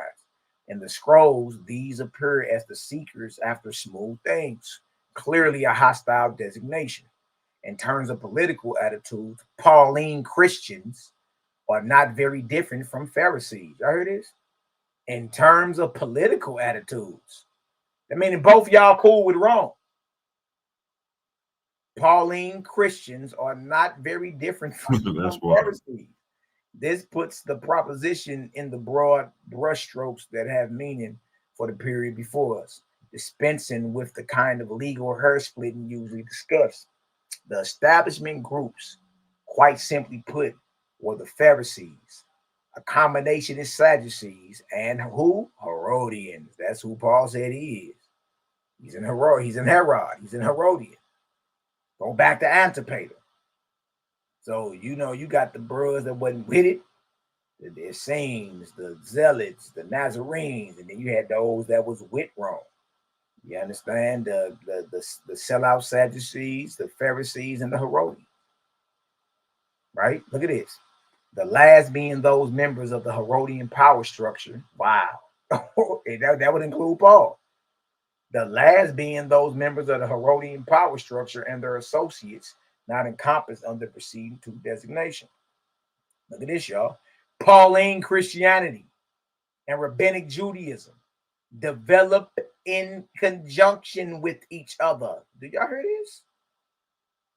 Remember, I told y'all, I've been saying it. Rabbinic Judaism and Paul's version of Christianity is what Rome allowed to survive. As long as you wasn't talking with them Nazarenes and the Saints and Zealots was talking about you good. You know what I mean? Robert Eisman is saying Pauline Christianity and Rabbinic Judaism, both forms of what you have today, they develop together. They develop in conjunction with each other and both follow an accommodationist policy towards Rome. Towards Rome, which is why no doubt both survived. When I told y'all the real ones dropped, the sellout survived, that's what happened. That's what happened. In this context, the main difference is that one is pro-law and the other against it. But the points of accommodation here are not the minor ones belabored in rabbinic tradition, such as those concerned with dietary regulations, sexual purification, or Sabbath observation. Though these played a part, rather they are the broad lines of accommodation with foreigners in a political sense. That the Pharisees are the popular party in this period, which the New Testament too is anxious to promote, is repeatedly and definitively gainsaid by Josephus. Really? Despite his attempts, pro-Roman and Pharisee fellow traveler that he is, to promote it. Over and over again, Josephus presents often unwittingly the people as opposing the anti-nationalist policies of the Pharisees. Predictably, the people, as in most times and places, are predominantly nationalist. They may have been forced to go along with the Pharisees and the rabbinic party that succeeded them after the fall of the temple and the elimination of all serious opposition groups. But before this, they most often opposed them.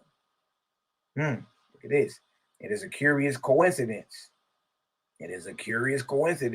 That Josephus launches into both his descriptions of the Jewish sects in the war and the antiquities at just the point he comes to describe the movement founded by Judah the Galilean. Salute the first century freedom fighter OG Yahudah of Galilee, man. Look at this. This he calls a new philosophy, which our people were before unacquainted with, Antiquity 1810. At present, it is sufficient to point out that this group or movement arises at just the moment when one would expect it to, when the previous leadership had been eliminated by Herod, Paul's family, and new leadership principles, including the Messianic, emerge. 11 years after the death of Herod, the Romans annexed the country, and in anticipation of direct taxation by governors or procurators, imposed a census. This is the 6th to 7th CE census of Quirinius, by which the Gospel of Luke dates the birth of Jesus 2 and 1. The Gospel of Matthew, by contrast, has Jesus being born sometime before the death of Herod, more than a decade earlier. Most of y'all don't know Jesus is born at 2 different times in the Bible. Luke chapter 2, he's born during the census of Quirinius, and in Matthew chapter 2, he's born during the days of Herod the Great. Herod the Great died in 4 BC. You know what I mean? So you got he's born 2 different times, well over a decade apart. A lot of people don't understand that. Right in the Gospels. Like he was born during the times of Herod, or he was born during the taxation. You know what I mean? Which one? Taxation went down in 7 CE. Herod died in around 4 BC. You see? A lot of people don't know that. History versus literature, man. Look at this. So that Herod can attempt to chase him down and kill all the Jewish children, as did Pharaoh at the time of the birth of Moses. The 2 accounts are, of course, irreconcilable. I asked a few brothers about that before. They ain't had no answer for it. They was like, it don't matter. Like, bro, you got Jesus being born at 2 different times. You know what I mean? Look at it. This is the census, essentially a tax assessment, which the Zealots oppose, and against which Judah the Galilean, salute, and Zadok preach. It is supported by the Pharisees and, of course, the Herodian Sadducees. This issue is also a burning one in the gospel narratives, and Jesus' repulse to the Pharisees and the Herodians concerning it. Matthew 22:21. Render unto Caesar. All right, where I'm at. 14, right here. Oh man, did I don't think I got the rest of that one, y'all. No, I did. I ain't even go over the 15 when I did that. Dang. Hold on, I got one more for y'all though. Dang. Which one is this? I already read that one, didn't I? Yeah, that's 11. Going in, cuz you going in, man. This is crazy. I hate I didn't add that one. No, I did that one already. All right, I got one more up here. This on page 93 in chapter 11. Yeah. See, I want to hit this. Real quick. Look at this. I mean, dude wrote a 1,000-page book, Cal. This book 1,000 pages, bro.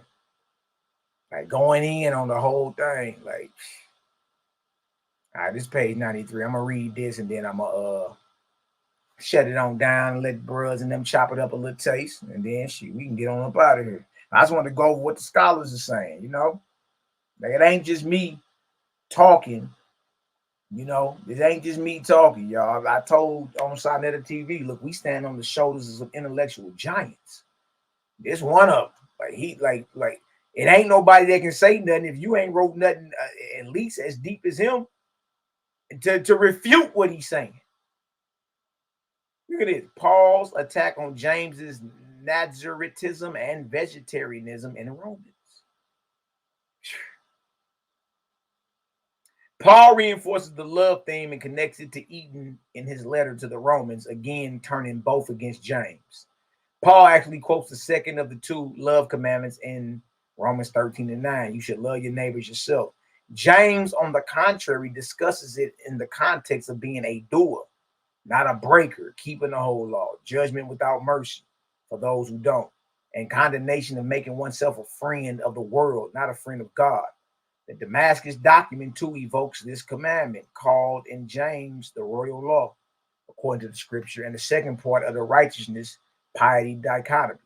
For Paul, however, and another tortured yet clear repulse to James, one should owe nothing to anyone except to love one another. For he who loves the other has fulfilled the law. Love does not work any ill to one's neighbor. Therefore, love is the fulfillment of the law. Romans 13:8-10. This too has become part and parcel of Jesus' teaching in scripture. Continuing in this vein, Paul again raises the issues of eating and foods, turning them around as per his wont from the Jamesian position. Look at this. Do not let the one who eats despise the one who does not eat.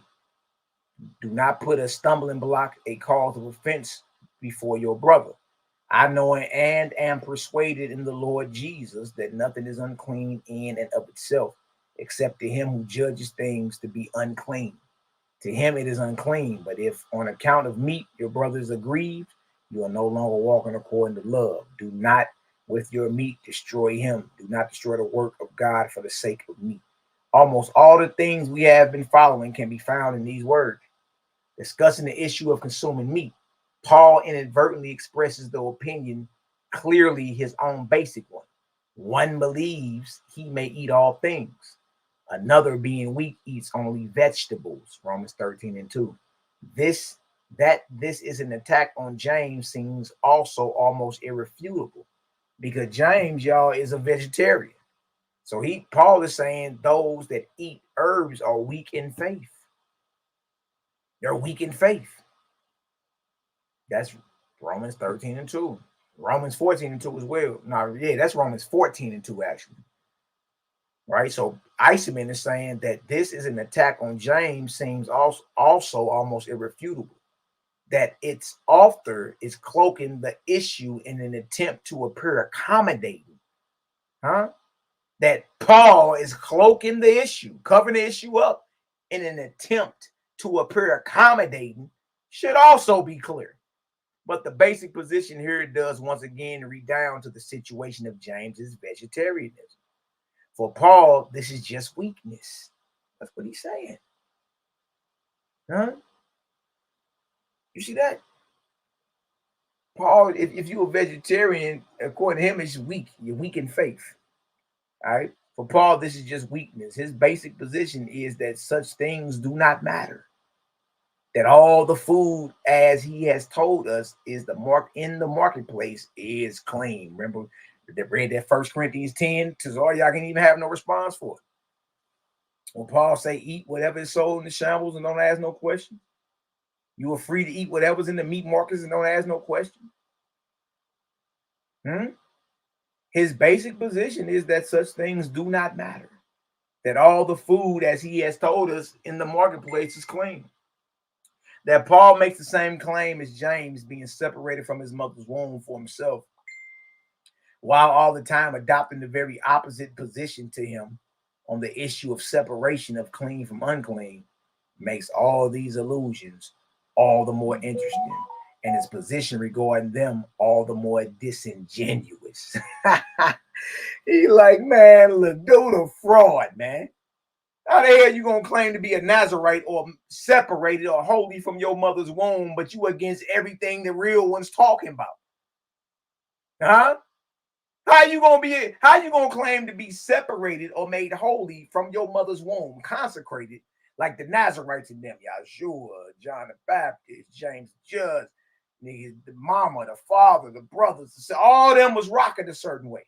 So if you claiming to be separated, what he says in Galatians, when it pleased the Lord who separated me from my mother's womb, and that's a phrase of saying you were Nazarite, you were separated or consecrated from birth. Samson was too, right? So what Robert Eisman is saying, that Paul makes the same claim as James, being separated from his mother's womb or being a Nazarite for himself, while all the time adopting the very opposite position to him on the issue of separation of clean from unclean, makes all these allusions all the more interesting. Like, you can't take him serious. When Paul pop up and be talking about love and joy and peace, Robert Eisman, like, you can't take this dude serious.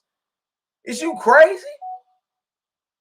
And his position regarding them all the more disingenuous. So once again, we may see that these traditions about James, preserved via Josephus in Eusebius, Jerome, and others, do have substance behind them. These had to do with the manner in which James was seen as holy or consecrated from his mother's womb, or a certain concept of being a lifelong Nazarite that seems to have been important to the Jerusalem assembly and even early Christianity as a whole. Not only then do we have in this passage in Paul's letter to the Romans collateral verification of James's vegetarianism, insisted on in all the ancient sources, but also something of the reason for it. This undoubtedly had to do with following a regimen of extreme purity, or as both Paul and the Damascus document from Qumran put it, of perfect holiness or perfection of the way. And this in turn was related to, however, obliquely, the issue of accepting or rejecting polluted gifts and sacrifices in the temple, boy. Ooh, I think I'm gonna shut it down right there today. I just want to show a little something about what these scholars talking about. You feel me? And then, the bros, we get in, the credit gang, y'all, we study stuff don't nobody talk about. You know what I mean? We be talking about, as you can see, the Greek Dark Ages, and your fallen nebula. And, you know what I mean? We go in when we go in. You know what I mean? Yeah, that's powerful right there, man. Going into the details of this thing right there, man. It's all detail, bro. I want to say the boy Tazaryach is up Shit's Creek without a paddle, man. I'm a melt dude. I'm gonna make it real easy too. Really? Yeah, that's easy work, honestly, yo. That's easy work. That's play. Yeah, it's easy to shut down, but you can't get around it. You feel me? And then we heard the scholars, they say that Paul's an Herodian, that the Herodians were looked at or viewed as the devil incarnate. Yeah, that's heavy. That's a strong statement. Dang, you know what I mean? And that he was a Roman citizen, bro. So, I mean, I ain't the one saying it. I mean, I'm saying it, but it's based off research and doing some thorough research behind it. Like you said, you got top scholars backing what you're saying. So that's, ain't nothing else to say after that. You feel me? And then when we use his own letters to go ahead and basically verify everything that we talking about, they can't get around it. Like Tazaryach is not going to be able to say, Paul didn't mean to castrate them. That's what it says, and that's what the definition is. We got the word, pull it up. That's what he's talking about. You know what I mean? So you're not even going to be able to show he wasn't hostile. Right, exactly. You're not going to be able to show that he was in agreement with them. You know what I mean? And even if you do show a little something, it's going to prove him to be double-minded. Because in the next breath, he cursing every last one of them. You know what I mean? So, bro, it's going to be easy, y'all. Again, that's next Wednesday, December the 27th, 8 p.m. Eastern Standard Time on Sinetta Studios. Yours truly, verse Tazaryach. Title is, or was the teachings of Paul different and hostile toward the apostles according to the law? I'm like, bro, I don't This even know nigga done set himself up in a bed trap for that, yo. Hostile toward the apostles. So when it comes to the point when you ask him, well, who you think the apostle, who you think that Paul is talking to, because you got to direct that energy. You can't just say he wishfully talking about some apostles that just walking around calling themselves apostles that you don't know who he talking about. No, you got to give us some more detail than that. Exactly, like who he talking about. Once you understand who the apostles are, anytime he say apostles, good or bad, that's who he talking about. That's what we talking about. Unless you talking about the ones that he ordained. He decided this nigga started ordaining apostles himself. You know what I mean? But when he gets to talking about false apostles and super apostles and pseudo apostles and the leaders of the church, and then he gets dropping names, and bro, he's talking and cursing them. He's talking about them. I mean, who else are apostles, right? Rock with Yahshua in Jerusalem. Have long hair that Paul got a problem with. He said to have long hair is a shame. And they only eat on vegetables, herbs. He said that was eat on herbs a week. Well, and they got to be against the Roman establishment. Say it again, Kyle. And they would be against the Roman establishment. Exactly. See, Paul and them is with it. I ain't never had no goddamn first century Israelite talking about they a Roman besides Paul. that boy say he a free born, him a free born Roman. That's what he said. Him daddy and him mama was Roman. Yeah, it had to be, man. And then I mean the crazy man, oh that's crazy, bro. Like, I mean the family tree, you know I'm a boxer man on that. I'm like, boy, if you ain't got a Benjamite Israelite lineage of Paul, nigga, you need to sit your ass down somewhere. All we got is a nigga claiming to be an Israelite, just like the Herodians. Right. And then according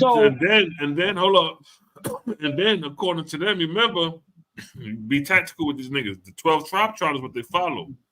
The 12 tribe chart, the tribes of Benjamin are the West Indians. That's my people.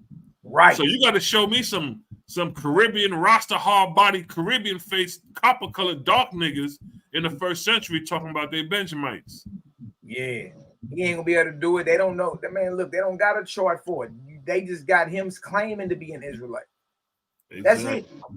That's it. Exactly. So you know what I mean? It's gonna be real easy. I mean, y'all already know what it is, and of course, it's all glory to the Creator and all that. Nigga, we got the description of Paul, nigga. It's over. Yeah. I'm saying not even bragging that Tazaryach or nobody over there is ready for a creative game in no way, shape, form, or fashion. Like we like not bragging. We deal with stuff ain't nobody dealing with. Right. You know what I mean? Ain't nobody like go get them. Who you talking about? Who dealing with cosmology? Right. And prophecy? Nobody. And if they are dealing with it, they're not dealing with it from a perspective of like how the Owaspy gives you a starting point. Like, nigga, creation starts with this vortex. Yeah. There's so many investigations you can just do in the vortex alone. It's not objective. Yeah, so you're not gonna be able to really. That's what I'm saying. Like when you're dealing with a higher thing of light, then it's just like there ain't compromising with no light that's lower. It's like how Osiris pull up, blow right past security, flip your throne over like a nigga throwing toys around the house. Exactly. Like it ain't even, and that's how I'm gonna handle them. I'm gonna handle them just like that. Facts. I'm gonna handle them just like that. Pull right up and just melt them with that light. You know what I mean? And then let them know right on for letting me get in the ring with you. You've been doing this a while. You know what I mean? Not as long as me, but you've been doing it a while. You know what I mean? It's just when you dealing with the bros over here, we a whole nother force. That's it. We a whole nother force that y'all not ready for. You feel me? Like if y'all knew if y'all knew what we be talking about at 6 in the morning sometimes. You see what I'm saying? 6 in the morning My conversation phone be going off at 6 a.m. Bing, bing, bing. Bro, I just started on another doc, man. I'm dealing with the I'm looking at the time. Hey, listen to me. These bros go non-stop 24/7. Hey, on top of filming a damn web series. Yes. Exactly. You know what I mean? You know what I mean? Vacation, boy. It ain't bragging. It's just what it is, man. So you feel me? So it's gonna be real easy. I'll be surprised if he show up, but when he show up, y'all, I'm turning all the way up. I'm not even gonna play with that boy. You feel me? I'm gonna come with fire and power. I mean, I ain't gonna, mother effer, I ain't gonna nothing like that. But I'm gonna come. Let me ask you this: since you know both sides of Paul, since you was a follower of Paul, and now you debunking Paul, what would he come up with to show comparison with Paul and Christ? What can he try to come up with? Be saved in Christ. Love Jesus Christ. He could try this, but it'll be disingenuous because he know this don't even mean that. But it ain't what go in you defile you, is what comes out of you. And he can try to link that with Paul saying, "Eat whatever the hell you want in the shambles." But he said, hold on, what was the name of the title again? Was Paul's teachings different and hostile toward the apostles according to the law? Now, what you go into your mouth with, is that law? Yeah, no, it ain't. We got him. Right. That ain't even law. You right. Got him. It ain't nothing you got, bro. Like he gonna come with that's law though, because I'm trying to say you got to be saved in Jesus Christ. That's not law. That's not Torah. Nah, that ain't Torah at all. Torah ain't got nothing to do with Christ. Yeah, what they gonna see is that Paul, that who they are following or who they claiming they following was all based off Paul, a man that never met him, and that has a contradictory vision. You feel me? And that thing been holding sway for like 2,000 years, man. That's crazy. That's crazy. But I mean, we got stuff, man. They ain't nowhere near ready for it. Like his understanding on circumcision. I mean, it's right in the Bible. They said don't trouble them, but eventually they got to. That's why they was sending them up to Galatia. Why y'all ain't circumcised yet? You know what I mean? So once I show that connection in the Bible, and then go show that's initiation, it's game over. You ain't got nothing. Even down with the meats and the dietary law. I'm gonna hit that both ways and show you, even if you are following that, you dig, you ain't doing that according to the letter, but according to Jeremiah and Amos and all that, that's to a false god anyway. So you feel me? Like it's real easy, bro. Look, listen to me. Listen to me. But then what you can catch him, like you say, with the meat. Yeah. Just in case, even if you try to be slick with the meat, like you say, you ain't cooking, you ain't doing it according to Torah. You ain't eating that meat according to Torah. Y'all niggas ain't going out there getting no goddamn. I'd love to see one of y'all niggas try to tackle a bullock and try to cut that motherfucker throat. Yeah, man, they can stop that. They ain't chopping off the head of no goats. Right. You know what I mean? So I'm a turn all the way up. It's a debate. It ain't a discussion. So when it's my time to blow, I'm blowing. Right. I'm blowing. I'm treating him like he is straight up. I'm blow on him. Bing, bing, bing, bing, bing, bing, bing. Make him feel that low. Lower than snail nuts. Blow. You know what I mean? I know he ain't ready for it. I know that I see. The deal is I'm from that other side of the track, like Israelite. So I know all the doctrine. I know it don't matter what camp you come out of. If you start speaking a certain way, I'm gonna know where you from. Right. That's how long I've been doing this. You feel me? Like I found out I was an Israelite in 2003. It's 2023 now. Thanks. You know. So Joe's the box stand on Paul heavy too. Yeah. This is Zabaka ain't a debater. He ain't gonna want to debate. I met the brother before. You know what I mean? He just doing his work. Right, trash. We don't even debate. He just go out there and teach. You know what I mean? And salute. That's what's up. Yeah. He's sharp with the scriptures, and all that. But nah, man. I know the doctrine, so I know exactly where he gonna go to try to defend it. But hey, man, it's fire in the hole, bro. Trust me. There's nothing that he can possibly even come out with that's gonna even make it seem as if he know what he's talking about. You feel me? Like it's over before it starts. So and everybody that know me, you know what I mean, from that side of the track, you know Tazaryach's in trouble. You know it. You know what I mean? So what books? But I'm a whole nother force. I already know that. So what all books Paul wrote in the Bible? What else is accredited to Paul? Well, they claiming, traditionally 13 letters. It's only 26. Some say 14. There's only 26 books in the New Testament. So he wrote half of the New Testament. Now, you got some scholars saying he only wrote 7 of those letters. But that's, let them argue over that. What I'm saying is his writings basically start from Acts. Because the 4 Gospels, he got anything to do? He got his hands on the 4 Gospels? Anything to do with that? I'm finna show you. Watch this. Watch this right here. I'm gonna show y'all. I'm gonna show y'all the chronological New Testament. Tell these young boys that I do's this. I do's this, baby. Hey, don't Paul write before James? Yeah, he writing before everybody. That's the whole thing. Like, that's crazy. Yeah, Paul was writing before everybody. Everybody. You know what I mean? So it's like, how? And you don't even know this nigga. That's what I'm saying. You ain't even never met the nigga. How you writing the Gospels? You ain't met the nigga who brought the Gospels. Man, that was crazy. That nigga doing the most. Here, I'm gonna show y'all. Check this out, so y'all can see what's going on. I'm gonna show this, and then we gonna get up out of here, man. Watch this, man. Y'all finna be like, what the hell is really going on here, man? Hey. All right, let me know y'all can see that, man. Yeah, we can see it. This is the type of stuff they ain't ready for, man. You know what I'm saying? Like, man, bro. Okay. So this is Huff Pope. Matter of fact, let me put this in the chat for y'all so y'all can have it. Or everybody can have it. I know y'all like that about Creative Game too, y'all. We are very transparent. Very transparent.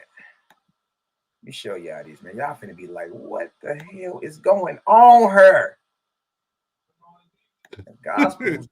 The Gospels were influenced by Paul, and not Paul influenced by the Gospels. He never quotes them. He never quotes the Gospels. He never quote one thing Jesus said. Not one. You talking about in his letters? Yeah, he ain't quoting nothing from Jesus. That's crazy. That was because Paul's letters were around before the Gospels, man. That means that whoever wrote the Gospels were influenced by Paul. If there's any similar elements in the Gospels that agree with Paul's letters, is because the gospel writers were influenced by Paul and not the other way around. That's crazy. Let me show you. So you open up your New Testament, you get Matthew, Mark, Luke, and John, and you believe that's the order in which everything was written.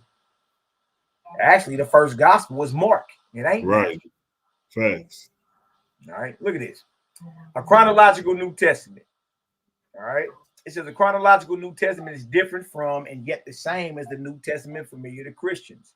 It contains the same 27 documents, but sequences them in the chronological order in which they were written.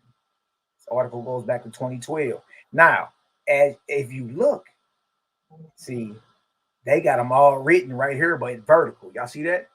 First Thessalonians to the left, Galatians next to it, First Corinthians. Y'all see that? Yeah. Now look at this. So the first book written in the New Testament was First Thessalonians, according to this article. Next, Galatians. So Paul, First Thessalonians, Galatians, Paul, First Corinthians, Paul, Philemon, Paul, Philippians, Paul, Second Corinthians, Paul, Romans, Paul. Then we get Mark. Then we get Colossians, Paul, Matthew. Hebrews, some say Paul, John. Then we get Ephesians, Paul. Then we get Revelations and Jude, 1 John, 2 John, 3 John, Luke, which is Paul's homeboy. So that's Paul.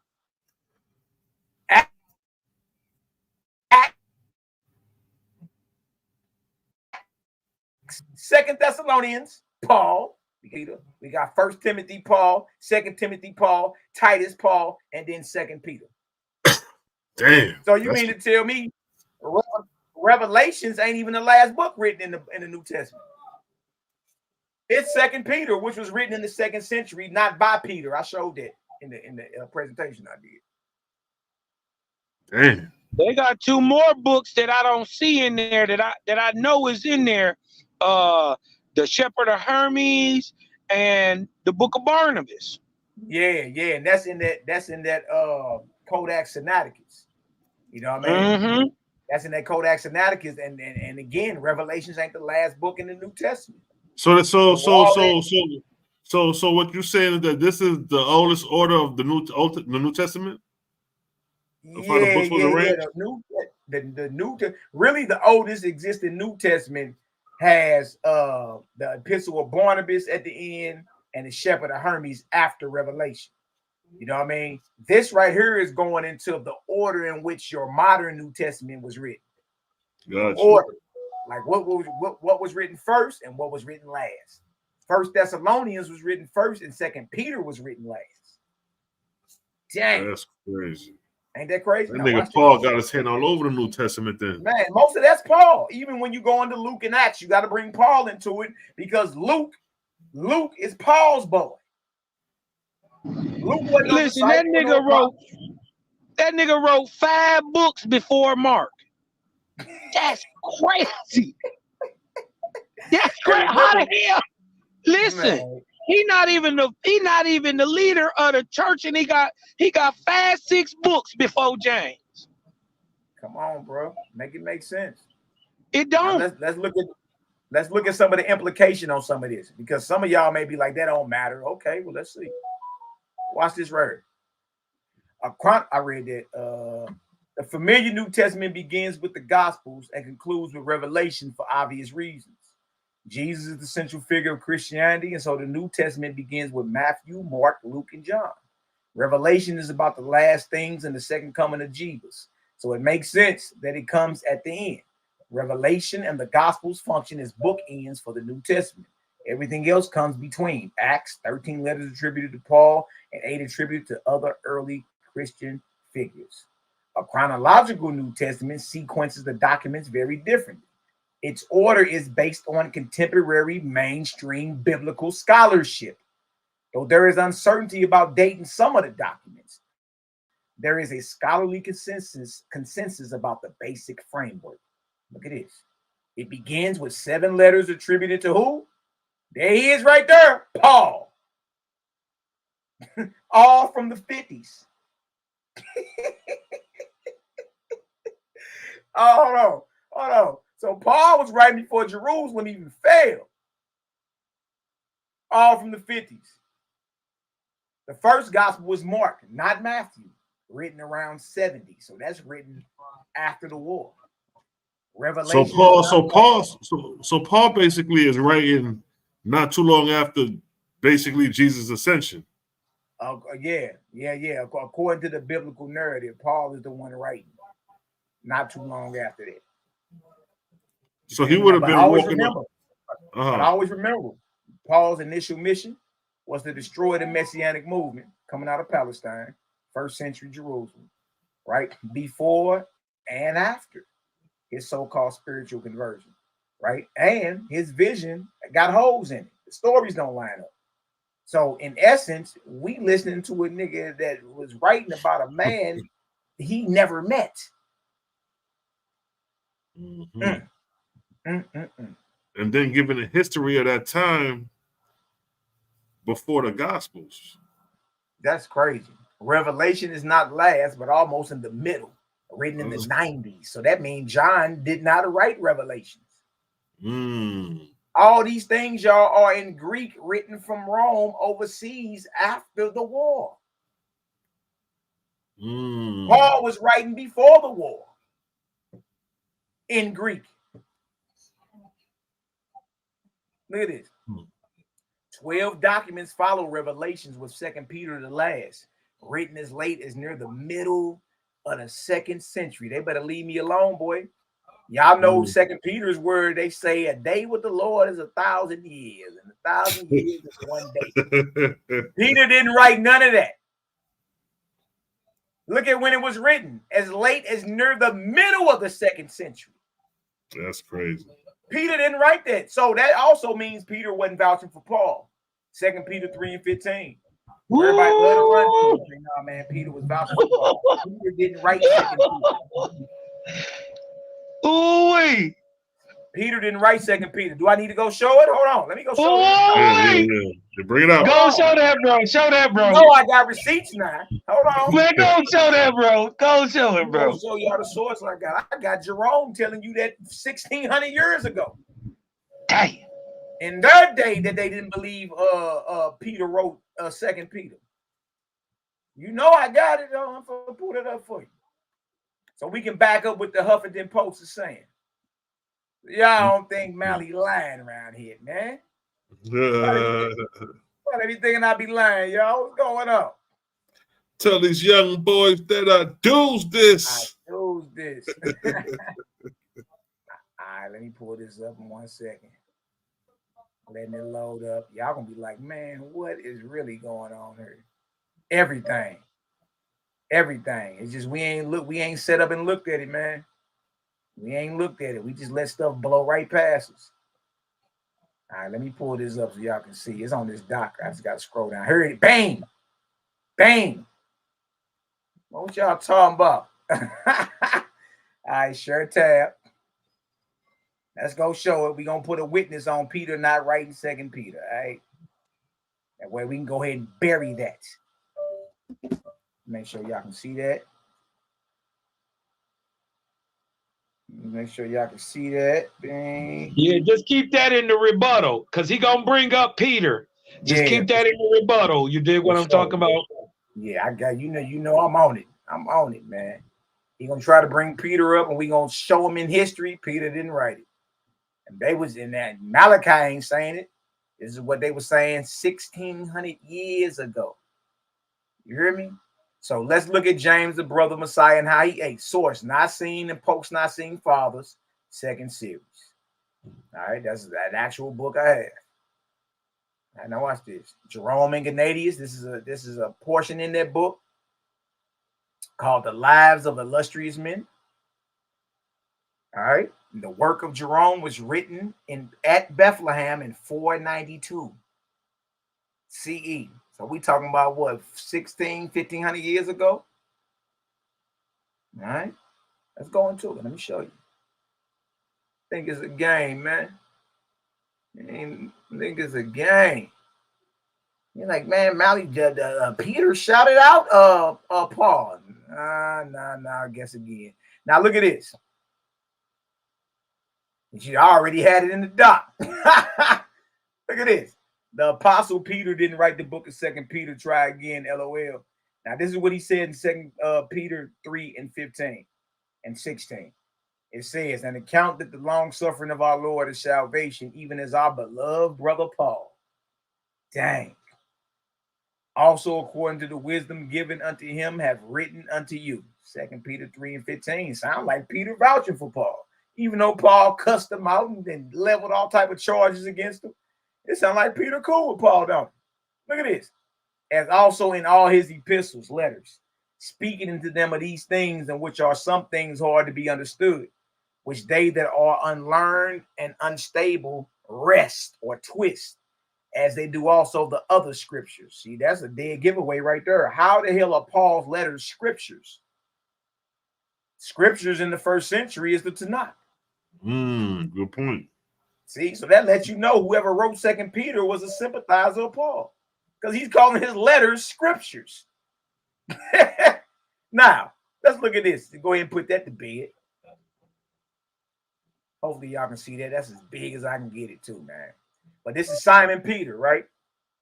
Down here where it's underlined, it says he wrote 2 letters, 1 Peter and 2 Peter. He wrote 2 letters which are called Catholic. Catholic means universal. So he wrote 2 letters which are called Catholic.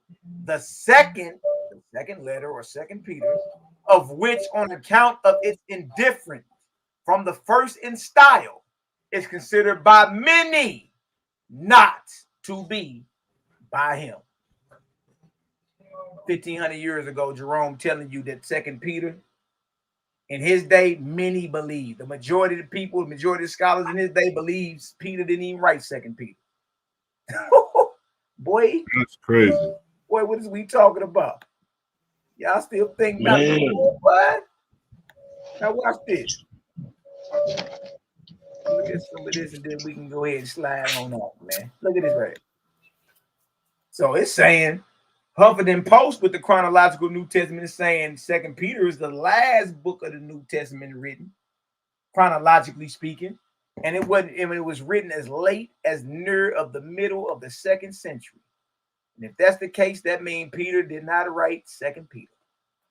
If y'all understand that, go ahead and give me a vortex up in the chat, man. Look at this. Dang. Look at this. Look at this. A chronological New Testament is not only about sequence, but also about chronological context, the context in time, the historical context in which each document was written. Words have their meaning within their temporal context in the New Testament and the Bible as a whole. Seeing and reading the New Testament in chronological sequence matters for historical reasons. Y'all hear that? Historical reasons it matters. It illuminates Christian origins. Much becomes apparent. Look at this. Beginning with 7 of Paul's letters illustrates that there were vibrant Christian communities spread throughout the Roman Empire before there were written gospels. Do y'all hear this? His letters provide a window into the life of very early Christian community. Now, it proves it was a messianic movement in the 1st century, and it proves he was writing letters to these different communities and all that. You know what I mean? Look at this. Look at this. Placing the Gospels. This is crazy. Placing the Gospels after Paul makes it clear that as written documents, they are not the source of early Christianity, but its product. Wow. Damn. Wow. Damn, that's a dagger. Wow. That's crazy. That brings the whole Bible into question. That's right there. That's a dagger. Placing the Gospels after Paul makes it clear that as written documents, they, the Gospels, are not the source of early Christianity, but its product.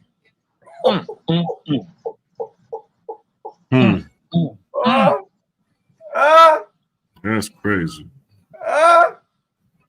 Man, hey, man, they better leave us alone, man. You know what I mean? That's all I'm going to say. I'm going to drop it right there. I ain't going to give them too much today, man. That's what it is. Yo, look, it's all there. It's all there, man. All we got to do is you got this, bro. On the right path. And get it done. Yeah, you got this. It's easy work right here. Yeah, man. My thing is anything. Look, all bases are covered. All bases covered. Right. Ain't nothing you can do. They talk about there's gonna be false crisis, niggas come up. You know what I mean? Watch out for those who come in my name. Christ hair over there. Christ look, he over there.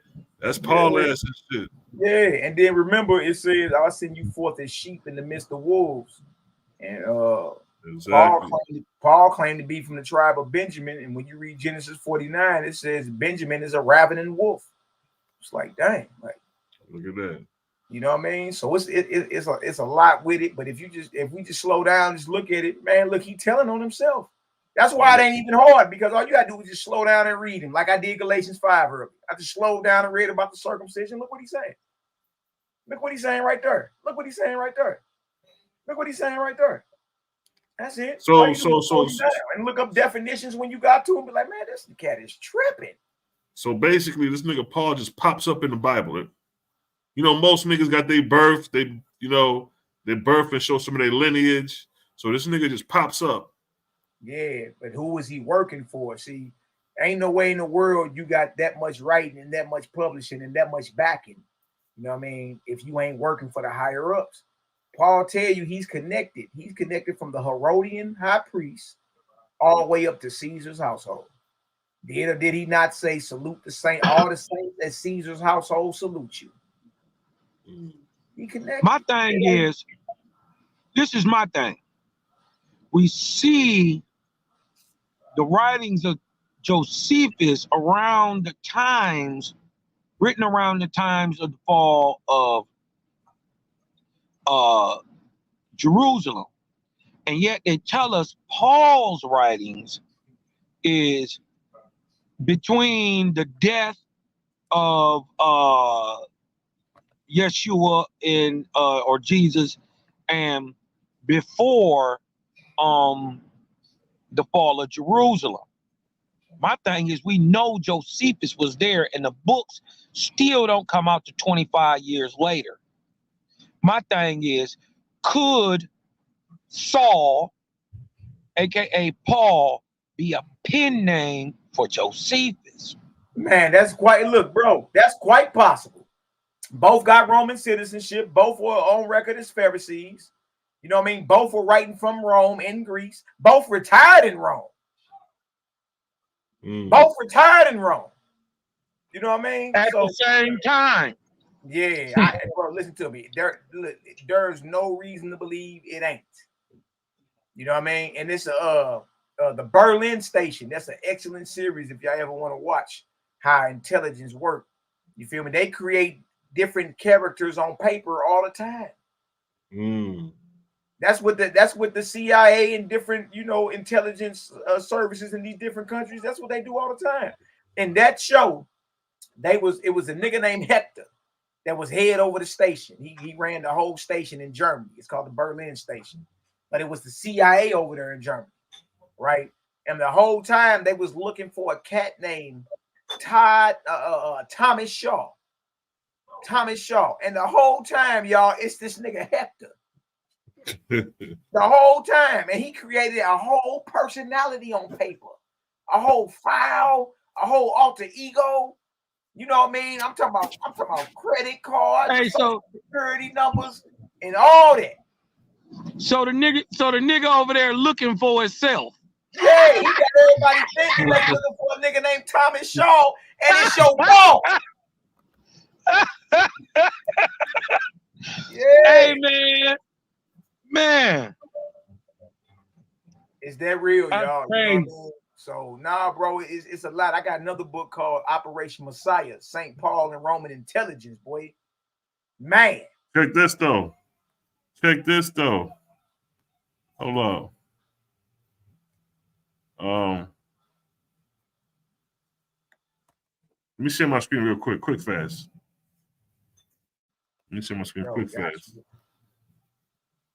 We're gonna touch on this later, shoot. I